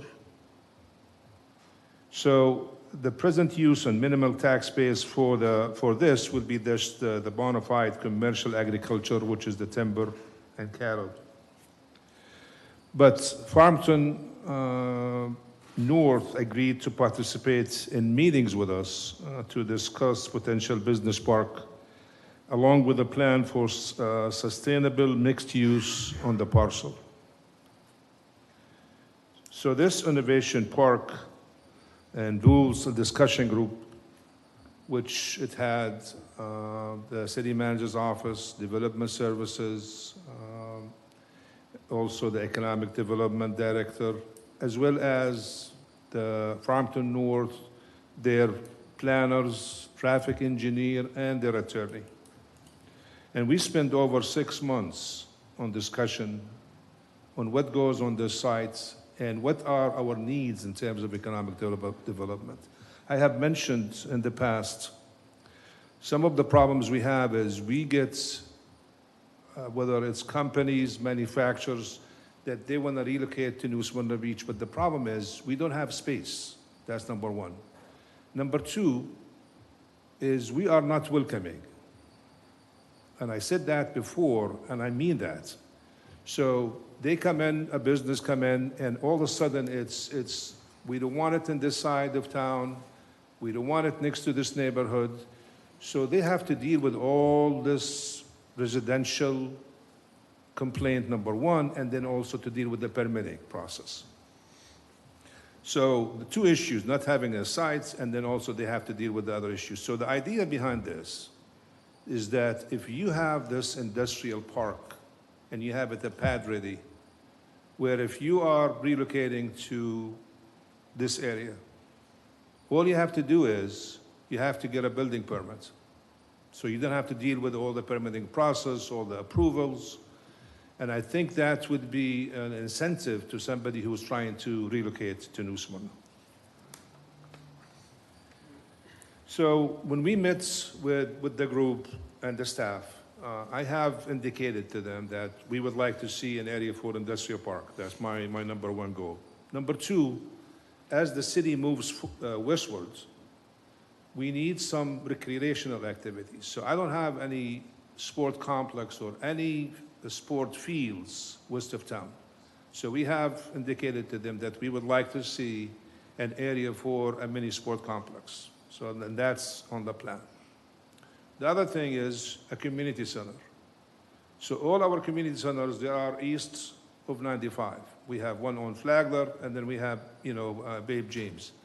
But we don't have anything west of town. And I think in 5 years, it's going to be the center of New Smyrna, west of 95. So we have asked to have an area for a community center. Also, I have asked them for a police substation.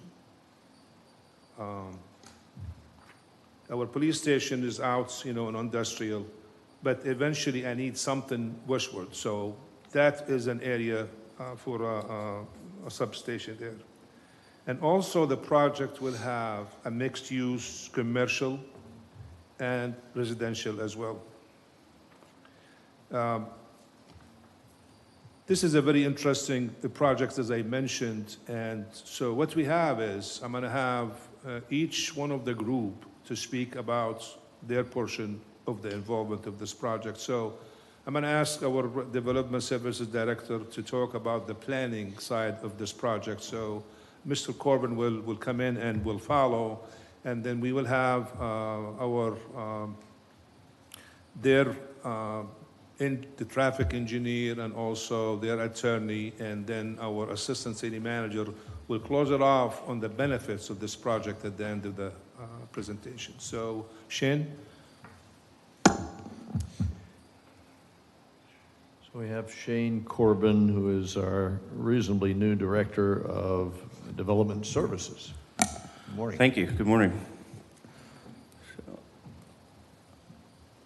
get us caught up here on our slides. Here we go. So I was asked to talk a little bit about the planning aspect of it and the process, what it would take to get this done. So if you look at the screen and the map and you see the tract of land in yellow, it was annexed, I believe, in the 90s. When it came in from the county, what we typically do is we give it the zoning and land use designation that's as close as what the county has existing. And so that has remained on the property. That is conservation, forestry, resource, and agriculture. So in order to do a project like this, you're going to have to do a PUD, and you're going to have to amend the comp plan. And in addition, although the future land use and zoning is in forestry, conservation, and ag, this area is identified in our comprehensive plan as the South Village neighborhood. And it describes that as an area where urban development is expected. Development will be directed into major residential projects with self-contained commercial and employment opportunities. New urbanism principles will be emphasized, and that's walkability and compact development, and to protect environmental assets through the maintenance of significant levels of open space. And I would argue that this project actually hits all of those. Here's a color-coded concept plan. So again, the first component of this would be to update the comprehensive plan with a new future land use designation and apply that designation to this land. And so that would lay the groundwork for what would be the next step, which would be the development of the PUD. The PUD is in a draft form already, so you can look at that as you want. And of course, with any PUD, there's some negotiation that goes back and forth between staff, the commission, and the applicant. And they have indicated that they are very willing to work with us on that. The purple area is the area focused on as Innovation Park. And the proposed uses that would be allowed in there would be light industrial, aerospace, biomedical, pharmaceutical, and tech research, manufacturing and distribution, corporate headquarters, and municipal and institutional uses, with the exclusion of all heavy industry and issues such as asphalt batch plants, and concrete crushing, which we know create conflicts with residential areas, as well as fuel farms, which has been a recent topic in the county. You can see there's the South Village PUD to the left. The mixed-use village is the area adjacent to 44 that you see in the red. And that area would have proposed uses with retail sales and services, all types of restaurants, general medical offices, hotels, entertainment, theaters, some potential for multifamily mixed-use buildings. The existing 50-foot vegetative buffer along 44 is proposed to remain. There's been no discussion on trying to eliminate that or reduce that. And so you can see that that's had a pretty good effect on 44 with the new developments, with buffering them. Be a significant landscape area at the entrance, along with their offering up an electronic sign to the city for the city to control for all sorts of messaging to the residents traveling on 44. If you look at the map, the residential areas are those shaded in different hues of yellow. And the concept is furthest away from the actual industrial areas would be the less dense single-family homes. And as you get closer into the industrial areas, the density would go up incrementally. And the thought is people who live there could also work there and have walkable neighborhoods and whatnot. At the same time, there would be an extensive trail system that would connect all the different neighborhoods. Khaled's already covered the police substation. If you look, let's see if I can get a pointer to show up here. The green area is the area that's being proposed for the sports complex. And just south of that is the land that's being proposed to be provided for the police substation.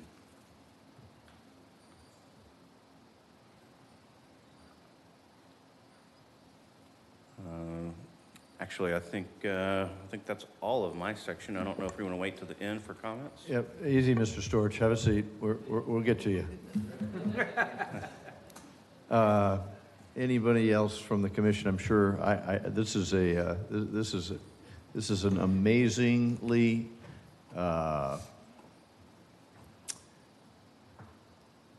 historic change for our small town, and something the citizens have been talking about. Get ahead of it, plan for it. People are coming, and what do we want it to look like? So this commission is very interested in understanding in great detail, and so if you'll indulge us, we may have some questions for you now. We may want to soak on this and mull on it, and we'll have some questions later. And I know that there are many other presenters who will fill out the plate, but it's just to pause for a moment and let everybody in the room recognize this is the next step in the development of a town who is now on the map for eternity. And it's a big deal. Commissioner Martin. Yeah, I'm just a little curious, since we have the map up, what the impact would be on the Floridan aquifer.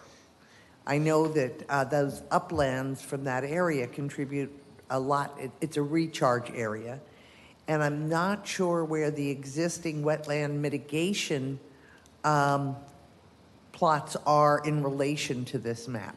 So it's those two, the Floridan aquifer recharge area in the uplands and the wetland mitigation banks that currently exist, where are they on the map? And if you have that now, great. If you don't, obviously many of us will be interested in the total environmental impact and resiliency that has been built in, and I know there are some features that have already been built in. So if you have it now, great. If you don't, it's worthy of a whole presentation. Sure, yeah. I do not have that information currently. Someone else may have that. Mr. Storch may already have that information. I do not, but we can get it for you. Thank you. Vice Mayor. Yes, thank you. Coming from the economic development side for the last 4 years, this is a huge opportunity that we have been really looking forward to bringing better jobs to our community and rebalance the budget from 90-10 burden to property tax owners, to shift that to where this really will help our balanced budget. It's a huge opportunity that we need to really look into, and I thank the city for reaching out before property owners just developed this with subdivisions. They're considering putting things that our city actually needs. My only question right now is, what about schools out there? Is there going to be future schools in the 1,600 acres, and can that be a possibility, and do we have a need? I don't know that has been decided yet, but there certainly has been a little discussion on it, and that would be something else Mr. Storch could probably fill you in on.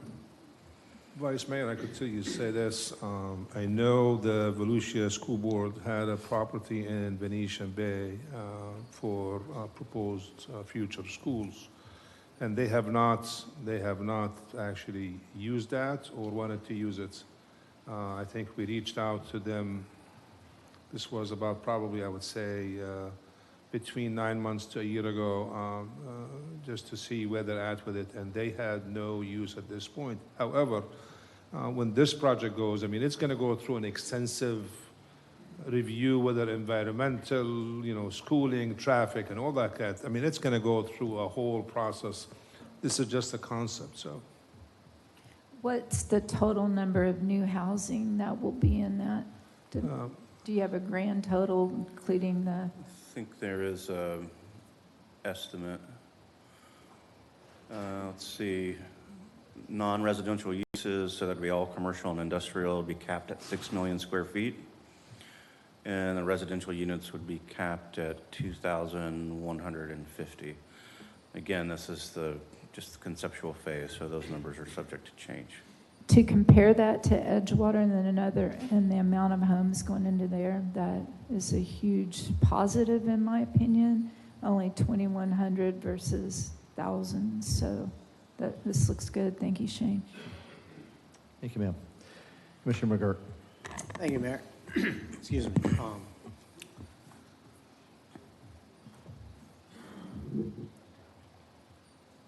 On the surface, it can look like a great project. What I want to stress is what someone said earlier, the devil's in the detail. And I can't stress that enough. We have a number of projects in New Smyrna, bigger projects, that we have done that have not come out looking anything like we thought it would. Whether it's Venetian Bay or even the Walmart. I mean, that Walmart design, that commercial design is terrible. It's run down, nothing looks right, everything from the signage to the landscaping to the design. I do not want to have a repeat of what happened in Venetian Bay, or what's still playing out in Venetian Bay. There's a lot of upsides to this, as we all can see. But the devil's really going to be in the detail. You know, when I first heard about it, I kept hearing about it described as an industrial park. Then I heard a business park. It's an industrial business park. And then when I actually sat down and listened to the first proposal, it was there was a lot of residential in it. So I'm still trying to digest exactly what the project is. And I think that in terms of it's in the detail, we need to define this project even by the name, because I don't think the name of an industrial park defines accurately what the project is. Compatibility, getting into some of the details, just the compatibility between the industrial, commercial, business park, whatever you want to call it, with the residential is going to be very, very important. And I know you mentioned a few of the uses. You know, those sound good, right? Aerospace and medical and biomedical and all that, that's great. Is there actually a market for that in this area?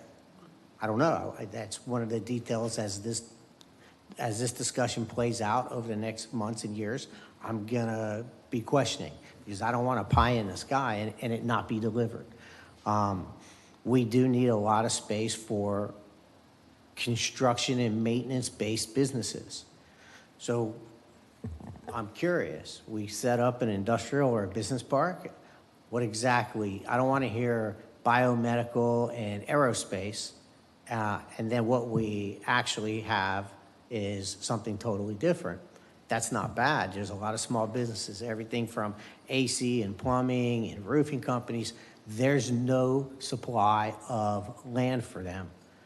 So that would be very important to develop something as a business park, or if that's what's included. But I want to make sure we're having a very good detailed discussion of what the expectation is going in.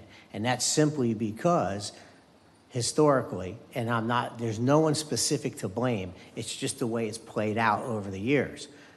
You know, Venetian Bay was designed, 20 plus years ago. None of us were here really making decisions for that. But I want to learn from the past. History is very important. And that's really what I'm going to be looking at.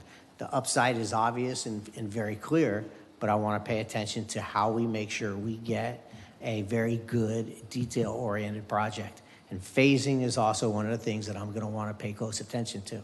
I don't want to put in 2,000 homes and then keep being told after a decade that, yes, the aerospace is coming, but it never does. So project has a tremendous upside, but I want to make sure we do our due diligence on this and make sure we get exactly what we're hoping for. Thank you. Thank you, sir. Mr. Hartman. So I agree with Commissioner McGurk. I think we've learned a lot of lessons, and even you in your short period of time here have seen a lot of things and probably have a different view of things from when you originally got here. So the devil, it will be in the details. Specifically, it's going to be in the timing issues, whether this is going to be a phased approach or not phased approach. And then those phases would have to come with some kind of time limits on them. You know, my concern is I don't want my predecessor 25 years from now going, oh, why did they do that? That was a stupid idea. They never built it. Things have changed. So, you know, I think that from your standpoint, I think those are kind of things that need to be addressed and looked at in the early planning stages so that we truly aren't left with something 25 years from now that was never materialized. I mean, when I first got elected, we were hot and heavy on the Hyatt, and now the piece of property is for sale. So, you know, all the time and the energy that staff spent, and even us on the dais at the time spent on trying to negotiate those things and trying to bring those things to fruition, and still nothing has been done with it some 5 years later. So those are my concerns going into this. I certainly think it's a great opportunity for us to improve on our commercial aspect, kind of relieve some of those tax burdens from the residents. And it certainly gives us opportunities to do things that we didn't think we'd be able to do. As you know, I'm the big proponent for some kind of a sports complex out west, some kind of a recreational area out west along with the community meeting. I can't even have a zone meeting in my own zone because there's no space available for that. So those are things that I'm certainly happy to see are in this plan, but you know, I don't want that to be the last thing to be built, you know, and that sort of thing. So the timing and the details are going to be very important to me going forward. Thank you. Thank you, sir. I'll wrap up with a few comments myself, Shane. For the audience, Mr. Corbin's a former city manager of another municipality just to the north of us, so you come with a magnitude of experience, sir. We will be leaning on you heavily, so thank you for bringing this opportunity. City manager, this is a dream that you have been talking about for a long time, about stimulating the economic engine of our city, the potential economic engine, and relieving the tax burden, the ad valorem tax burden of 80+% on our residents. I admire you for doing this in your final year here. I'm grateful for that. This is an amazing opportunity if done right. The wisdom of those on the bench that have been here longer than us is listening and learning from our mistakes.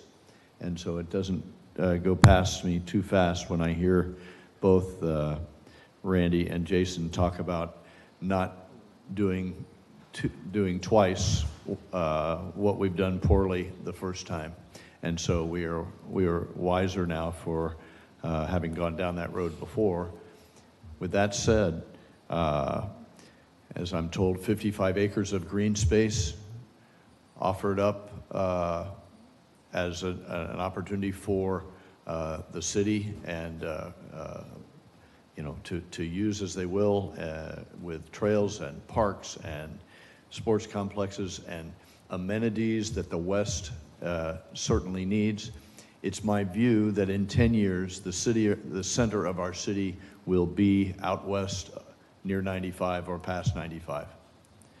Where we're sitting today will be what we call Old Town, similar to old towns in many communities. Newport, Rhode Island, Annapolis, Maryland, Charleston, Carmel, California, Monterey. And this will be the Old Town. The beachside's full. We're 80% full in Midtown. This is the new frontier, and the majority of our residents will be living out there. It is righteous for us to serve the majority of our residents, just like we did when we were a small secret. And so this planning, these times, this opportunity should not be taken lightly and should be embraced for what it can be. We're going to hear a lot of stuff today that is going to take soak time for us to get used to. There are many who are going to have issues and questions, but it's not a bad thing, because the more angles, the more diversity we have at taking a look at this will make the fabric of what holds it together stronger, because we'll find those crooks, we'll find those holes, we'll find those separations that need to be brought together. Anyway, thank you, Shane, for getting us started on this. Thank you, Colin, for getting it cranked up. You're going to hear picadors, large and small. Commissioner McGurk tells me social media is already blowing up on this, so We are going to handle this step by step in a systematic way. For those of you that are progressive and see the future, we will need your thoughts. For those of you that are preservationists, that want to conserve and make sure that we don't do foolish things to our environment, we need your input. For those of you who say, it's not like it used to be, I get it. Nothing's like it used to be. We have the old town, and we're going to have an expansion because we are a popular place, and in America, you can live anywhere you want without a permission slip. So this is going to happen. We get to shape what it looks like, and that's what I'm excited about. Yes, sir. Continue. Mayor, as Commissioner McGurk and Commissioner Hartman mentioned, I mean, the devil's in the details, and we are paying attention to these details as well. Again, this is a concept. It was, I guess, a golden opportunity for us because you have 550 acres, not 55. I think you wanted to say 550, but I think it came out 55. But 550 acres to do an industrial park. And the vision that we have is we want to do a 5-star industrial park. And not to have those businesses that will create and generate noise and dust. And we want to have a clean industrial within this area. So, you know, we keep emphasizing on the balance between our commercial and residential. But if we don't take any steps toward that, we will remain as 83 and 11 because there is nothing in here to balance the commercial. We don't have really much room. So this, in my eyes, and again, the devil's in the details, but this, I think it's a project, I think it's a turning point for New Smyrna. I know you're going to have opposition, and I know you're going to have some people in favor of it, but the reality is, if we wanted to do economic development, then we got to do it. It doesn't have to be this project, but it's something. And if you don't, then let's not talk about economic development anymore. So, our next is, if you have any questions, Glenn Storch will be finishing up. Then we will have also our economic development director will speak for a short time too. Very well. Proceed. Thank you, Shane. Thanks. Mr. Storch, most of us recognize you, but your name and You're right, business for the record, sir. For the record, my name is Glenn Storch, and the address is 420 South Nova, Daytona Beach. And could we have the next slide, please? Do we do that here? I don't know where. Here? Here, Glenn. There we go. I got it. I can do it. I'm Mr. Tech now. All right, so, no, that's not it either. No, I'm sorry. There we go. All right, so let's start with a couple things. If you recall, I represent Farm to North LLC, and Farm to North recently bought this large piece of property. They did it because of the fact they wanted to protect what was going in there from their present development and planned in Edgewater. We have something called Deering Park in Edgewater that is an award-winning community. It has preserved an incredible amount of environmental protection. It has habitat corridors. It has the kind of things that we're looking for in a community, but also has mixed use, has the potential for space industry coming in, all the things that you were looking for as part of this plan. So again, we wanted to protect it because that goes all the way to the New Smyrna Beach line, to this property line. So when we were approached by the city and asked to look at this, this was not part of our plan because we were focusing on this. And as Commissioner Perrine indicated, this is a much larger project.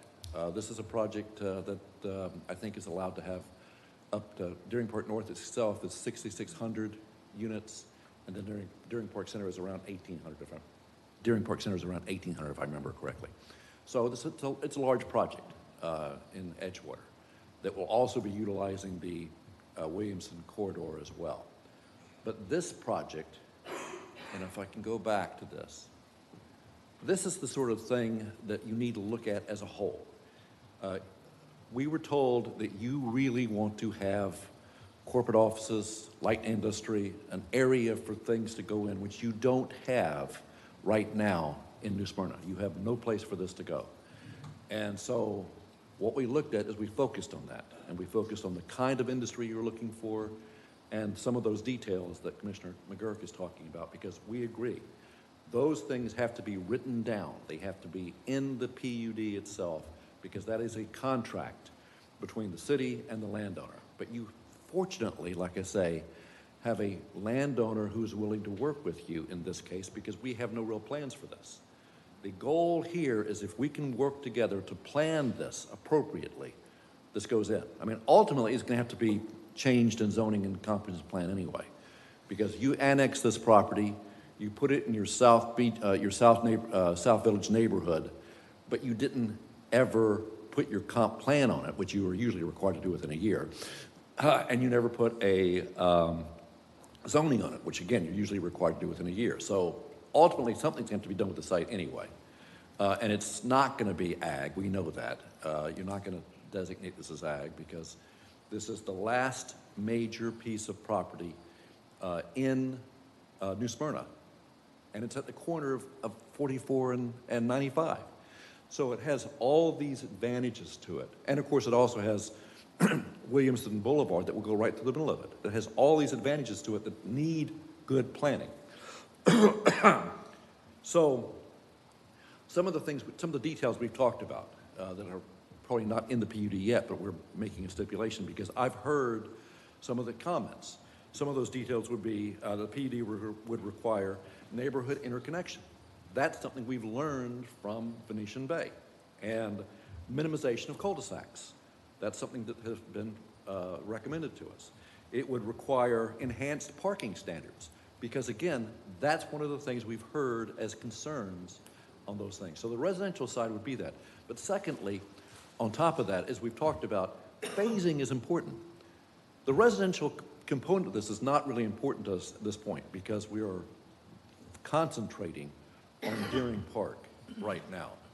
But the residential component will be important at some point to help provide residences that are close to the job-producing areas and provide employees and areas for the economic development areas. So I have no problem with phasing. I have no problem with phasing to make sure that everything works together.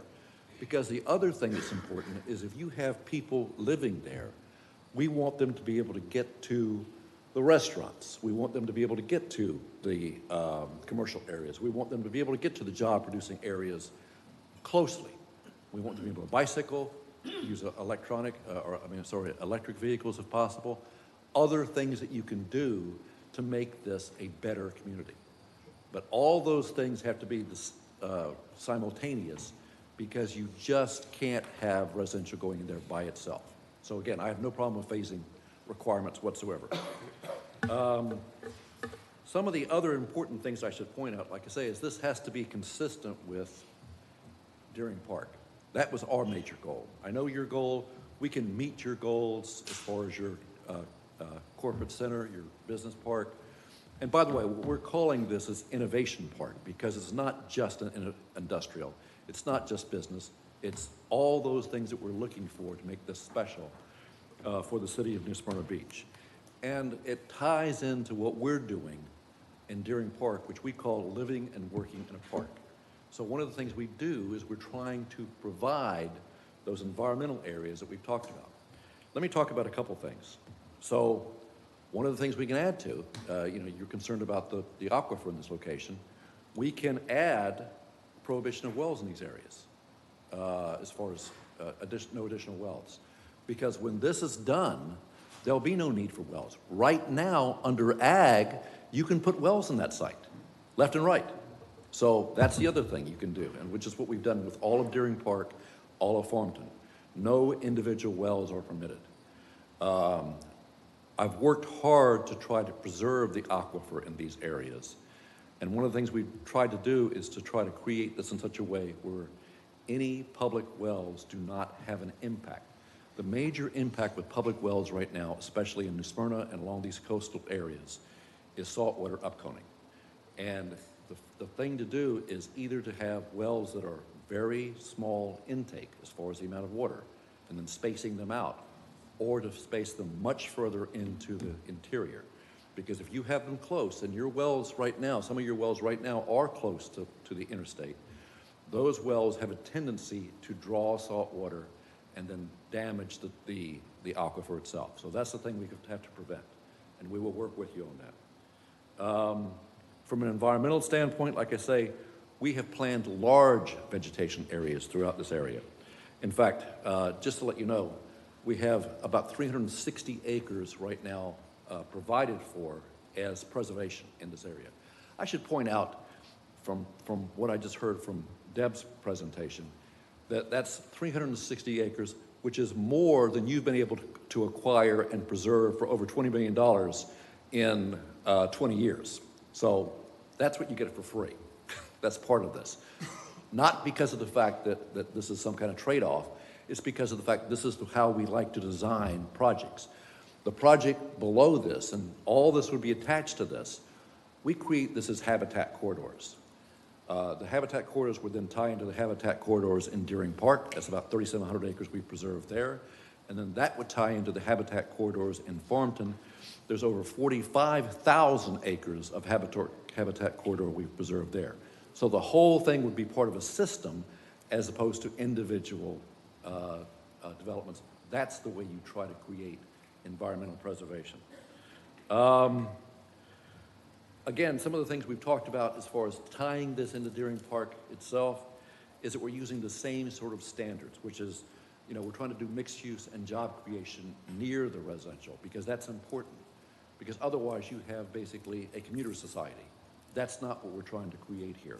We're trying to create live and work and play in the same area. Extensive conservation areas. Extensive interactive bicycle, pedestrian, and electric trails. Some of those trails, if I can go back, you see those dotted lines? Those are bicycle trails already planned for this area. So that's what we're getting to at this point. Boulevard landscaping. When you plan something like this, you plan it correctly. And so we plan for extensive landscaping on the boulevards that we, the HOA or someone else, would maintain, because the county will not. So when you do Williamson, if you're putting landscaping on Williamson, the county won't maintain it. And you have to have an agreement with them that there'll be maintenance for that. Clustering residential close to job creation, that's what we talked about as far as new urbanism. Enhanced stormwater systems standards, because I think that's absolutely critical at this point. Reduction of the need for automobile transportation to jobs and shopping, and access to the Edgewater Wetland Park Trail and Recreation Area. That's a large area right below this area that sort of ties into it, that we're going to use now to take all the effluent that Edgewater is currently putting into the Indian River and put this in this area to take, so there's no effluent from Edgewater going into Indian River Lagoon. That's what you can do with good planning and by working together. So those are the sort of things we've talked about. We talked about the natural areas. The entire area, by the way, again, we have no plans for development. This is not a project. This is a plan at this point. We're just planning. We hope to have projects. We hope that at some point there'll be people who want to do the economic development aspects of this, but we have no plans for this because there's no projects. So during this time, during interim, we'll keep this as ag. After something comes in, then we'll see about doing something that we can all work together. But it would come in only consistent with this plan that we're all agreeing to. And again, we talked about and all the things that we would talk about would be put in writing, because Jason is absolutely correct. I want to make sure, because I'm not going to be here forever, I want to make sure that everything is in writing so that we all agree to exactly what's going to be there. And so that's the things we've talked about: the extensive trail system, the police station site, the regional park sports complex, the community center. By the way, that's not green space. That's for whatever you want to use it for. That's the 55 acres that we've talked about, and on top of the 360 acres of green space. And then traffic planning. if you do this right, it enhances good traffic planning, because Williamson Boulevard and the construction of Williamson Boulevard will be delayed if all this is ag for years and years. If you have it planned for something else, you can encourage the construction of Williamson Boulevard, not just for this segment, which goes to 442, but also the segment that will connect to Pioneer Trail, which is so important, to avoid the same thing that happened to us when there was a fire and I-95 was shut down. So anyway, I think at that point, and that's a good segue for Sands Lassiter, who's a traffic engineer, one of the best in the area, to talk about how we're looking at traffic management from this standpoint, because we've tried to think of everything. And do you have any questions? Okay. Thanks. Any questions, one more time, any questions for Mr. Storch from anyone? Right now, yes, Commissioner McGurk. Best case scenario, what is the build-out timeline of this? Well, like I say, this is market-driven, so there is no build-out timeline. I mean, it can happen if you get this. My understanding from staff is what we're trying to do is to speed up the process, to basically take out 2 years of planning, so that if a project comes in, you know, a great employer, a great corporate headquarters, such as the former mayor was always trying to get corporate headquarters to this area, if we can do that, then we're 2 years ahead of schedule. If we can start then looking together at doing things like, how do you get the segments of Williamson built? How do you get the stormwater construction built for some of these, some of the Innovation Park area? Those are things that will also speed up. But since this is not a project and we have no plans at this point, I can't tell you how long it will take, other than this is a plan. Best case scenario, 15, 20, 30-year build-out period, just some idea. If you look at Venetian Bay was built out in what, 20 years? So that's, Venetian Bay is 3,300 units. This is 2,100 units. But it would be tied to all the other plans. So I'd say, you know, you're looking at 10 to 20 years at least. In fact, I doubt there'll be any residential started on this for at least 3 years, maybe 5 years. There's no reason for it. So from a build-out standpoint, you're probably looking at 20 years. So you touched on something interesting, the extension of Williamson Road. Is that going to be developer-driven built, or is that going to be part of negotiation overall? No. Williamson Road Boulevard is a county thoroughfare. And so as a county thoroughfare, any construction on that is entitled to impact fee credits. So for instance, we're planning to build a segment of Williamson Boulevard in Edgewater right now. And so we'll get impact fee credits for that. So anyone who builds those segments of Williamson will get impact fee credits for that. And so it's an encouragement to build. At one point, the county had planned on building all of Williamson Boulevard as part of the tax, the half-cent sales tax. When that was defeated, those plans were shelved, but they're still trying to get this together. The important thing for them right now was to plan this and get the road right-of-way. So they now have all of this Williamson plan. When you say them, are you talking about the county or the developer? County. Okay, The county, yeah. The county now has all the alignment in place, and all the agreements for that alignment, and all the agreements for the dedication of that alignment. So, in fact, our section from 44 to 442 will probably be dedicated then within 60 days. And the timeline on those tax credits will have a lot to do with how much money the county actually has set aside for these tax credits, right? The impact fee credits are continuing no matter what. It's all thoroughfare. So it's because So it's not part of the county's budget?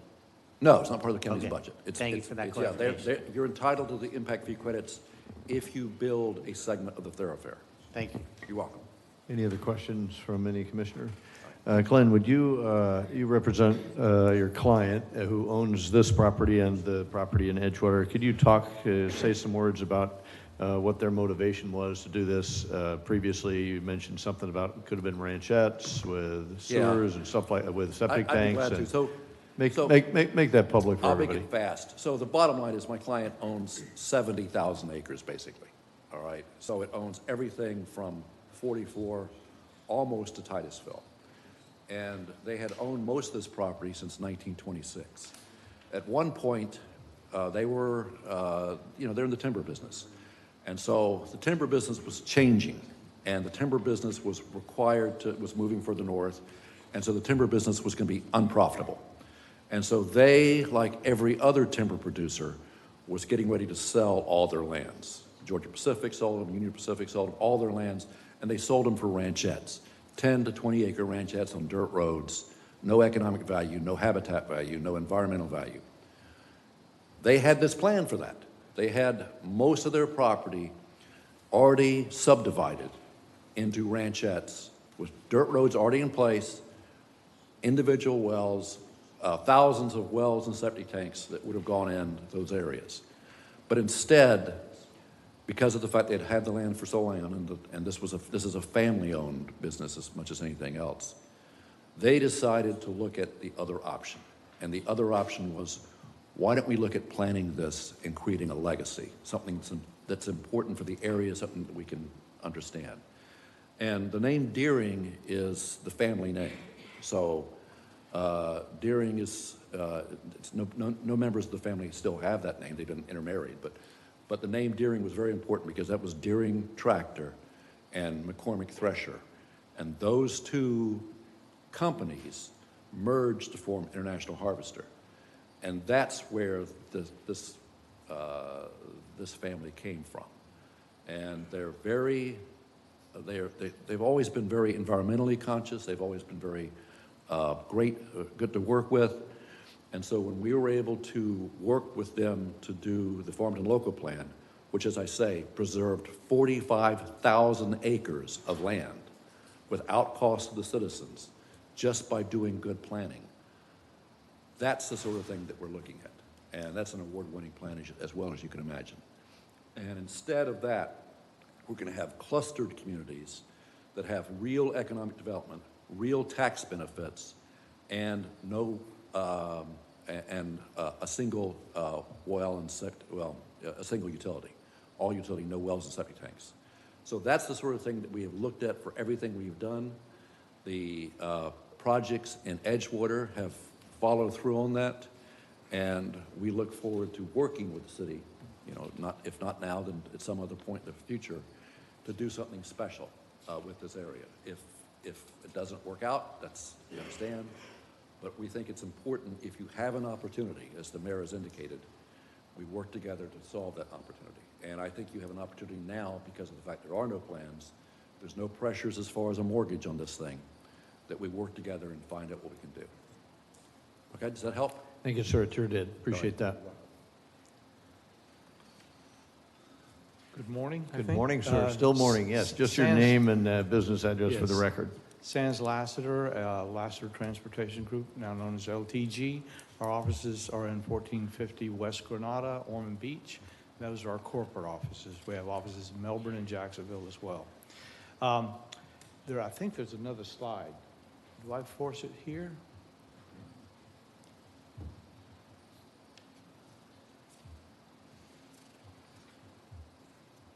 Okay, this is my slide. I've been practicing traffic engineering for 45 years now. Much of my work is, here's a project, it's 30 acres, 20 acres, 5 acres. Take this land use, conduct a traffic study, hand it into the agencies, and have the agencies review it. That is sort of day-to-day of what we do a lot of, but on occasion we have the opportunity to work with a legacy landowner like this, and instead of being reactive, putting a land use in there that's already there and signing it to the road network and the various intersections, we're able to plan a road network. We're able to plan land uses that are complementary. And this project excites me a lot because in addition to being an engineer, we also do a lot of transportation planning, model simulation, projections 20, 30, 40 years into the future. And this project is going to be what I think is something that New Smyrna will be very proud of, and something that will keep traffic to the west of town, even a lot of it to the west of the interstate. And I want to talk a little bit about that. Williamson Boulevard is being developed as a thoroughfare roadway, very high design standards per the county, relatively high design speeds, minimizing access, major emphasis on through traffic, okay? This is so important next to the interstate because it gives us an alternative in the case of an incident on the interstate for travel, north-south travel, but more importantly, it allows an opportunity for local traffic to not have to use the interstate. Living in Ormond Beach area, I've often gotten on the interstate to get back off it, gotten on at 40 to get off at LPGA, especially if you're headed west. But in this area, there is no opportunity to the west. It would be great to have that with this extension of Williamson. The primary emphasis on traffic is in traffic planning is you take homes and you compare where they're going to go to work, eat, play, go to school, shop, whatever. In many cases, cities are set up where the housing is on one side and the opportunities for those housing units to perform the other activities of the day in another area. And so you end up with this travel in between that creates a whole bunch of traffic. In urban areas, older urban areas, you find that happens downtown if you have housing in the downtown area. If you don't have that, you still have the commute. Here, what we're able to do is actually to have the jobs and the housing in the same area, along with a pretty good road transportation network. And so what we've done is we've actually done some preliminary modeling, just guesses on what the land uses might become, and they show very minimal traffic headed east of, say, Sugar Mill, down into New Smyrna Beach proper. I'm going to call it proper. I grew up in Oviedo, and so I used to come to the beaches here all the time. I'm part of your problem. But just to let you know, this modeling effort, combined with other things that are happening in the area, South Village, the proposed hospital site, all those things and the jobs proposed on this site tend to keep the traffic in close. And that's what's so phenomenal. That obviously being located next to the interstate for the longer trips, those trips can be satisfied going north and south on the interstate. But again, the most significant thing we see in the modeling effort that we've done so far is that very minimal impact 244 east of Sugar Mill. When I say minimal, it's a small percentage. Significant number, but still a very small percentage, and the roads will be able to handle it with the planned improvements. Another thing about Williamson Boulevard, as Glenn had said, that right-of-way, we actually help lay out that alignment with the county, making sure we're avoiding wetlands, staying with the county standards, and that was adopted, or is being adopted by the county, and the right-of-way is being set aside for that. So that's going to happen. That's pretty much all I have, unless there are any other questions. Again, our transportation modeling work to date has been preliminary, but if there are any questions you have, be happy to discuss those. And by the way, that model included all of that's what's happening in Edgewater and even what's happening in Farmington way out into the future. So we looked to that 20, 25, 30-year picture, Commissioner, just to let you know, into the future. Thank you for your presentation, Mr. Lassiter. Any questions for the transportation expert? Just yes, a quick Vice Mayor. one. Is this going to be an alternate hurricane route as well? I'm sorry. An alternate hurricane route? Is this going to be planned for that? It certainly can be and should be. There are actually some routes that were designated as hurricane evacuation routes that were underwater in some of the hurricanes. So this will not be the case with this roadway. It will be built to the standards so that it will provide access to 44 to go west. Thank you. Yes, ma'am. Thank you, sir. Appreciate it, Mr. Lassiter. Mayor, we'll have our Economic Development Director to go through the next 2 slides. Perfect. Didn't look at my clock, but how are you doing, Mayor and Commissioners? Exciting day for us to present this concept. As the city manager said with his vision, this is a once-in-a-lifetime opportunity. And I can tell you I've been doing economic development for 17 years, smaller, larger communities. And this does not, concepts like this don't come easily. I'm also a product of a small business, so I understand the concern that you raised, Commissioner McGurk, regarding the existing businesses and not, and somehow including the list of uses somehow leaving them out or not including them in that plan, but we are being very attentive to that. I think a lot of that also is occurring along our corridors, particularly US 1, where we're seeing a lot of that small business development. But I'm now going to talk to you about community development benefits to the city. As has been already mentioned and reiterated, the area will certainly have that additional recreational impact. And as you know, as we continue to grow in many different facets with recreation, there's tremendous economic impact that comes from that type of activity in our city. And so to have that factored into the strategies will certainly have that kind of impact. And certainly some of the concerns that you talk about when you talk about a company relocating, they're looking at your crime stats. They're looking at the safety of your community for their workers and for their families. So that will be an important element as well. And as Sands has already eloquently stated, the traffic benefits to the city as well to alleviate some of that and make more of a reason for those individuals to want to be in that area certainly is a high benefit for 44 as we continue to envision that corridor. And certainly, of course, the preservation concerns, environmental concerns that are very important for this particular project are also considered. The next slide was talking about economic development, and also just to kind of add on to what I mentioned earlier about the small business component of that, the city established its targeted industries, and those were aviation, aerospace, healthcare, technology, manufacturing, corporate office. These were things that we've identified already in our strategic plan that are complementary to what is already taking place. We already have manufacturers, fantastic ones right here. We have one of our largest employers is Advent, and they have plans to expand and grow. And we saw this as a tremendous opportunity when we called out those specific industries in the concept plan. It was with that in mind. You have pharmaceutical. All those things are complementary to the aviation aerospace components and the economic impact that our own airport and airport industrial park bring to the city.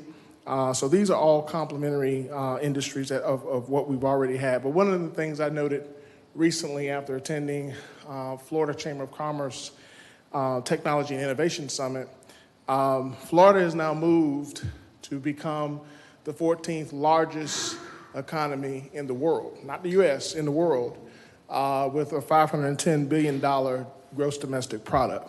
And so because of our proximity to Interstate 95, and because of the fact that we have a reputation as being an outstanding community, especially in our assets of the beach, we want to be known for more than just the beach. And one of the things that the community has emphasized, and this commission has emphasized, is diversifying our tax base. So certainly it will provide for those light industrial and corporate uses. And the commercial space industry or opportunity overlay is not something that's aspirational. It's real. It's tangible. And we've lost projects because we have not had the product.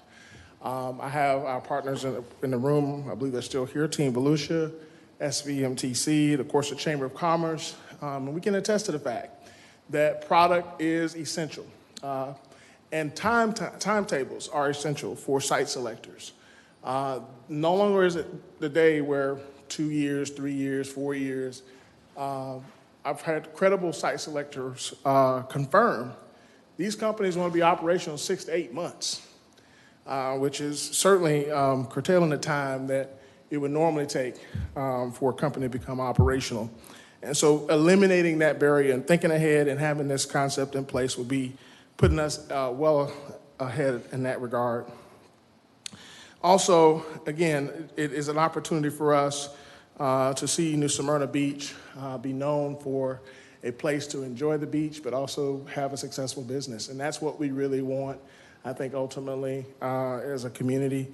And so this is an exciting time for the city. Also, I just want to say that we had a recent site visit, just to give you a more tangible example by two separate companies, and I have to be confidential because they requested that through Team Volusia. We took them to a couple sites. Those sites did not work, but they were interested in New Smyrna because of what they've seen and heard about this community. So it is a compelling case that we have. It is very real that we have an opportunity here that most communities would actually compete for if they could. So this is an exciting time for us, and I stand for any questions that you might have. Any questions for Director Edwards? Thank you, Chris. Appreciate your presentation. Thank you so much. Our Assistant City Manager will close it off with the benefits for this. Very good. Is lunch included in that presentation? The lunch is after, so lunch will be provided in separate building. Awesome. Very good. So I get to talk about the money part and look at the potential tax benefits and revenues to the city to alleviate our out-of-balance ratio that we have. Currently, this parcel is taxed as a bona fide commercial agricultural, which really provides very minimal amount of taxable value and ad valorem dollars to the city's coffers. Parcel owners had initially planned to leave this property in this current use while concentrating on the Edgewater portion of the Deering Park project, and which does provide for mixed land uses down in that area. Our Deering Park portion of the Innovation Center will provide opportunity for well-planned economic development properties and significantly increase the non-residential tax base for New Smyrna Beach. The majority of the land has been planned for non-homesteaded uses, which will continue to increase in value consistent with the markets in place. So let's take a look at the estimated taxable value. From the residential side, as we've indicated earlier, the PUD will have a firm amount, maximum amount of 2,150 units allowed in the project. The proposed taxable value of those, 2,150 units on single-family size, is going to be about $375,000. If we develop 60% of the portion in single-family, we're looking at about $483 million in taxable value. If we develop 75% of the 2,150 in single value, we're looking at about $606 million in increase in taxable value. The multifamily side is going to have about a $250,000 taxable value. Certainly no homestead will apply. If we go on a ratio of 25-40, coinciding with the single family residential up, we're looking at an additional $134 million in taxable value versus with a higher ratio of multifamily of about $215 million in an increased taxable value. So the estimated taxable value on the non-residential side is we're looking at a maximum of $6 million of commercial, corporate, and light industrial space, looking at an average of 200 to 400 square foot of taxable value. We're looking at a maximum range of between $1.2 billion and $2.7 billion in taxable value. So if you were to compare the taxable values of the non-residential side versus the residential side, we're looking at a 3-to-1 ratio of commercial versus residential. So we're really going heavier on the non-residential side in supporting this project.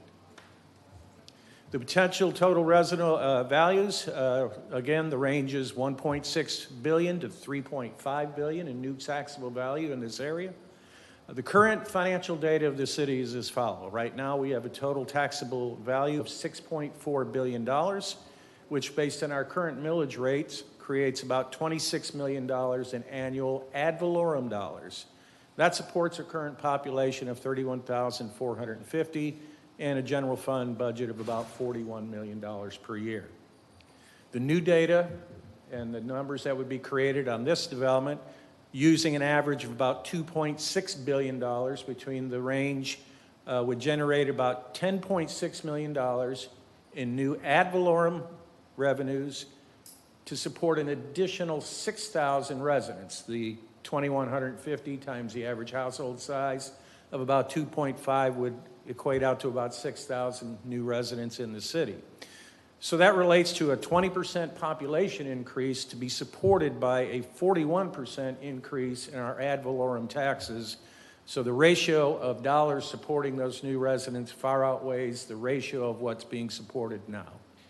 Other impact revenues from this project will be, again, impact fees created by the units and commercial space, and also per capita state sales tax from the new residents coming into the community. I don't answer any questions. Any comments or questions for Mr. Nybert? Ron, you have the envious task of bringing up the positive side, the upside on the revenue capture. And it's my view that commercial industry contributes more than they demand of city services. With an ever-increasing cost of government and cost of running a city, if you had to overpopulate with businesses who consumed less of your resources, we're ahead in creating value and decreasing the tax burden per unit on the residents. Have I got that right?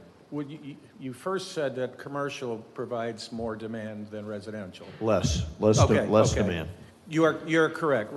If to use the, I guess the grossest of terms, residents fall more into the deficit side of a city's budget than they do on the positive side. Residents, again, as you say, create more demand on services. We don't receive the ratio of revenues to support the services that residential citizens of this community demand. Wonderful, thank you. Any other comments or questions? Vice Mayor? One other thing I'd like to add is the annual average wage increase for our children and our grandchildren would be huge for this. I don't know that they could anticipate what that would increase, but I think we need to try to come up with some numbers as a best practice of what other in parks like this have come and how that increase has been, because ours is pretty low right now compared to what it should be. So for me, my legacy to improve our job situations for our children and grandchildren's future is huge. You can't put a price on that. Thank you, ma'am. Anybody else? Okay, thank you so much for your presentation. Well, Mayor, I think that was a lengthy presentation for the commission. So I would like to get some feedback as far as should we move forward or not, at least keep in discussion with them. Because obviously I don't want to waste the staff times and their time if there is no interest at all, at least just to keep the dialogue with the group. Loud and clear, understand that. And so while the commission is putting their thoughts together and go down the row, each of them, I think it would be foolish not to at least pursue, my singular position would be to at least investigate further and to flush out all the items as we discover them, and those that we've discovered previously with the veterans here to say, hey, watch out for this, watch out for that. But to close it off, as you suggest, would be, let's not waste our time then, if we do not do this, then in talking about economic development anymore. This is the opportunity that we have before us. So I speak in favor of a cautious pursuit down the path of exploring exactly what this would mean to the value of our city. And Mayor, I think I got probably, I would say, two things that they are concerns from what I've heard the discussion is. Number one is the devil in the details, which that is obvious. And the second thing is the scheduling. And I think, talking to some of the commissioners, individually, that's a concern for them and for the staff as well. But at least I just want to see on a concept, we haven't got to the details yet, but on a concept, if we should continue the dialogue with them on this project. I mean, that's what I'm looking for, not to go into the other details, but kind of finding out other details that we needed, like as I heard during your discussion. So that's what I'm looking for. For sure. I would hope that the lessons that we learn come to light, and that we don't trip over this, and we don't make the silly mistakes. Mistakes will be made for sure, but we don't make the same mistakes. What you've taught me is that we have not a planning problem, we have an execution problem. We've done good planning previously, but the staffing that it took to follow up and say, did the contractor deliver what we had, what was promised, has fallen short. And so staffing demands, downturn in economics have squeezed your ability to execute as you had planned. We can't afford that again. And so I don't know the dance steps yet, but I want to proceed cautiously so we don't make the same mistakes we've made in the past and damage anything. As Commissioner Hartman said, in 25 years, when our successors are here, when Chris and OE are sitting up here, they say, well, what the heck were those guys doing? I want them to be able to pick up the ball and move forward quickly. We'll go to Vice Mayor first. Thank you. I think development is going to occur whether we want it to or not. It's inevitable. We can challenge people's mindsets that say no to development, but you can't tell someone that owns land that they can't do something with that land and make it zero value, because that's a lawsuit waiting to happen. So we can be proactive and plan for our future the right way, or we can leave this to be developed by willy-nilly developers. The choice is ours, and I think we need to take this opportunity, because I don't see our budget being balanced any other way. We cannot do it just with the airport land. We cannot do it with just rezoning Highway 1. If you really want your tax base to be better balanced and your taxes not to go up every single year and that burden on the taxpayers, I don't see any other choice in this. So I'm in favor of at least going forward, looking at this, being proactive, having a plan for our city, and going forward with a plan, looking into the details, as our past people on the board have said that know more than us. But this is an opportunity I've been looking forward to for 4 years, and I thank you for bringing it to us. Thank you, ma'am. Appreciate that. Commissioner Martin. I think that we need to continue a cost-benefit analysis. A framework is very good, and we all look for a framework, but always keeping in mind the cost-benefit analysis.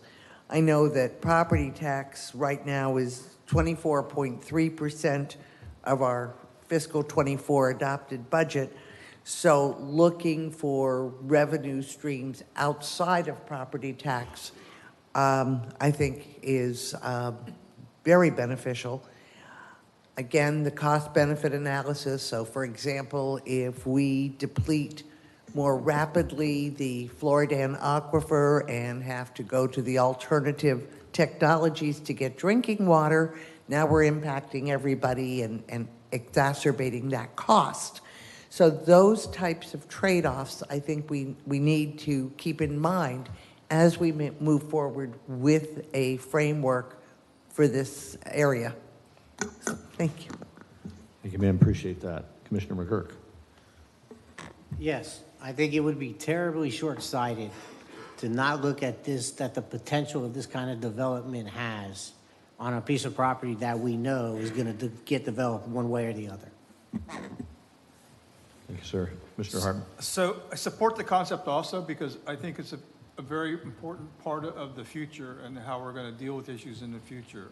I think it's also important that, along with our staff, the utility staff needs to be involved in this whole process, because they're the one who are responsible for the water, the sewer, and the wastewater, those sort of things. So they need to be an important part of the conversation throughout the whole process, because they'll have to do long-time planning. Something that Glenn said touched with me is like, that area is still zoned agricultural. So anything we can do now to be proactive in getting the comprehensive plan changed or figure out some specific zoning that we can do now that's going to stop some of the process, the time-wise in the process future, I think is something that we certainly can do now. We all agree that the concept is there, so maybe changing the LDRs is a good time now, or the comp plan now, it's a good time to start that process and get that in place to begin with. So at some time in the future, whatever project shows up, we'll be, and already have that part in mind. So,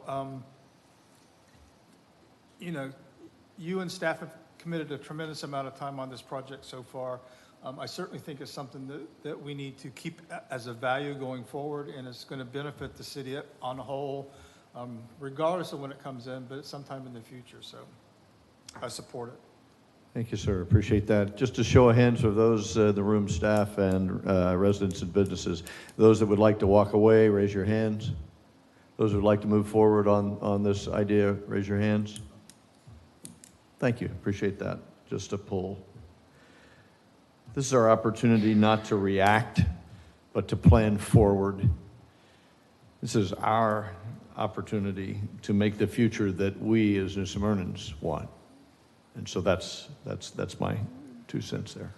City Manager, close us out, if you would, and then for the break. As some of you mentioned, and we mentioned, that there will be a project on this site. So, and the reason I said it's a golden opportunity because they are providing this acreage for us. I mean, we could go out there and buy other acreage and just make an industrial park by itself. That's not an issue. But then it becomes, you have to provide the funding for this 550 acres. They are providing this 550 acres for us to have the industrial park, the community center, the police substations, the mini sport complex. So it's I mean, if you want to talk about economic development and what I've seen, I'm a member of the Team Volusia, and I see what the manufacturer and these firms, when they come in to look for a site in New Smyrna. And it's always been, well, we don't have the 40,000 and 50,000 square foot building to provide for this company.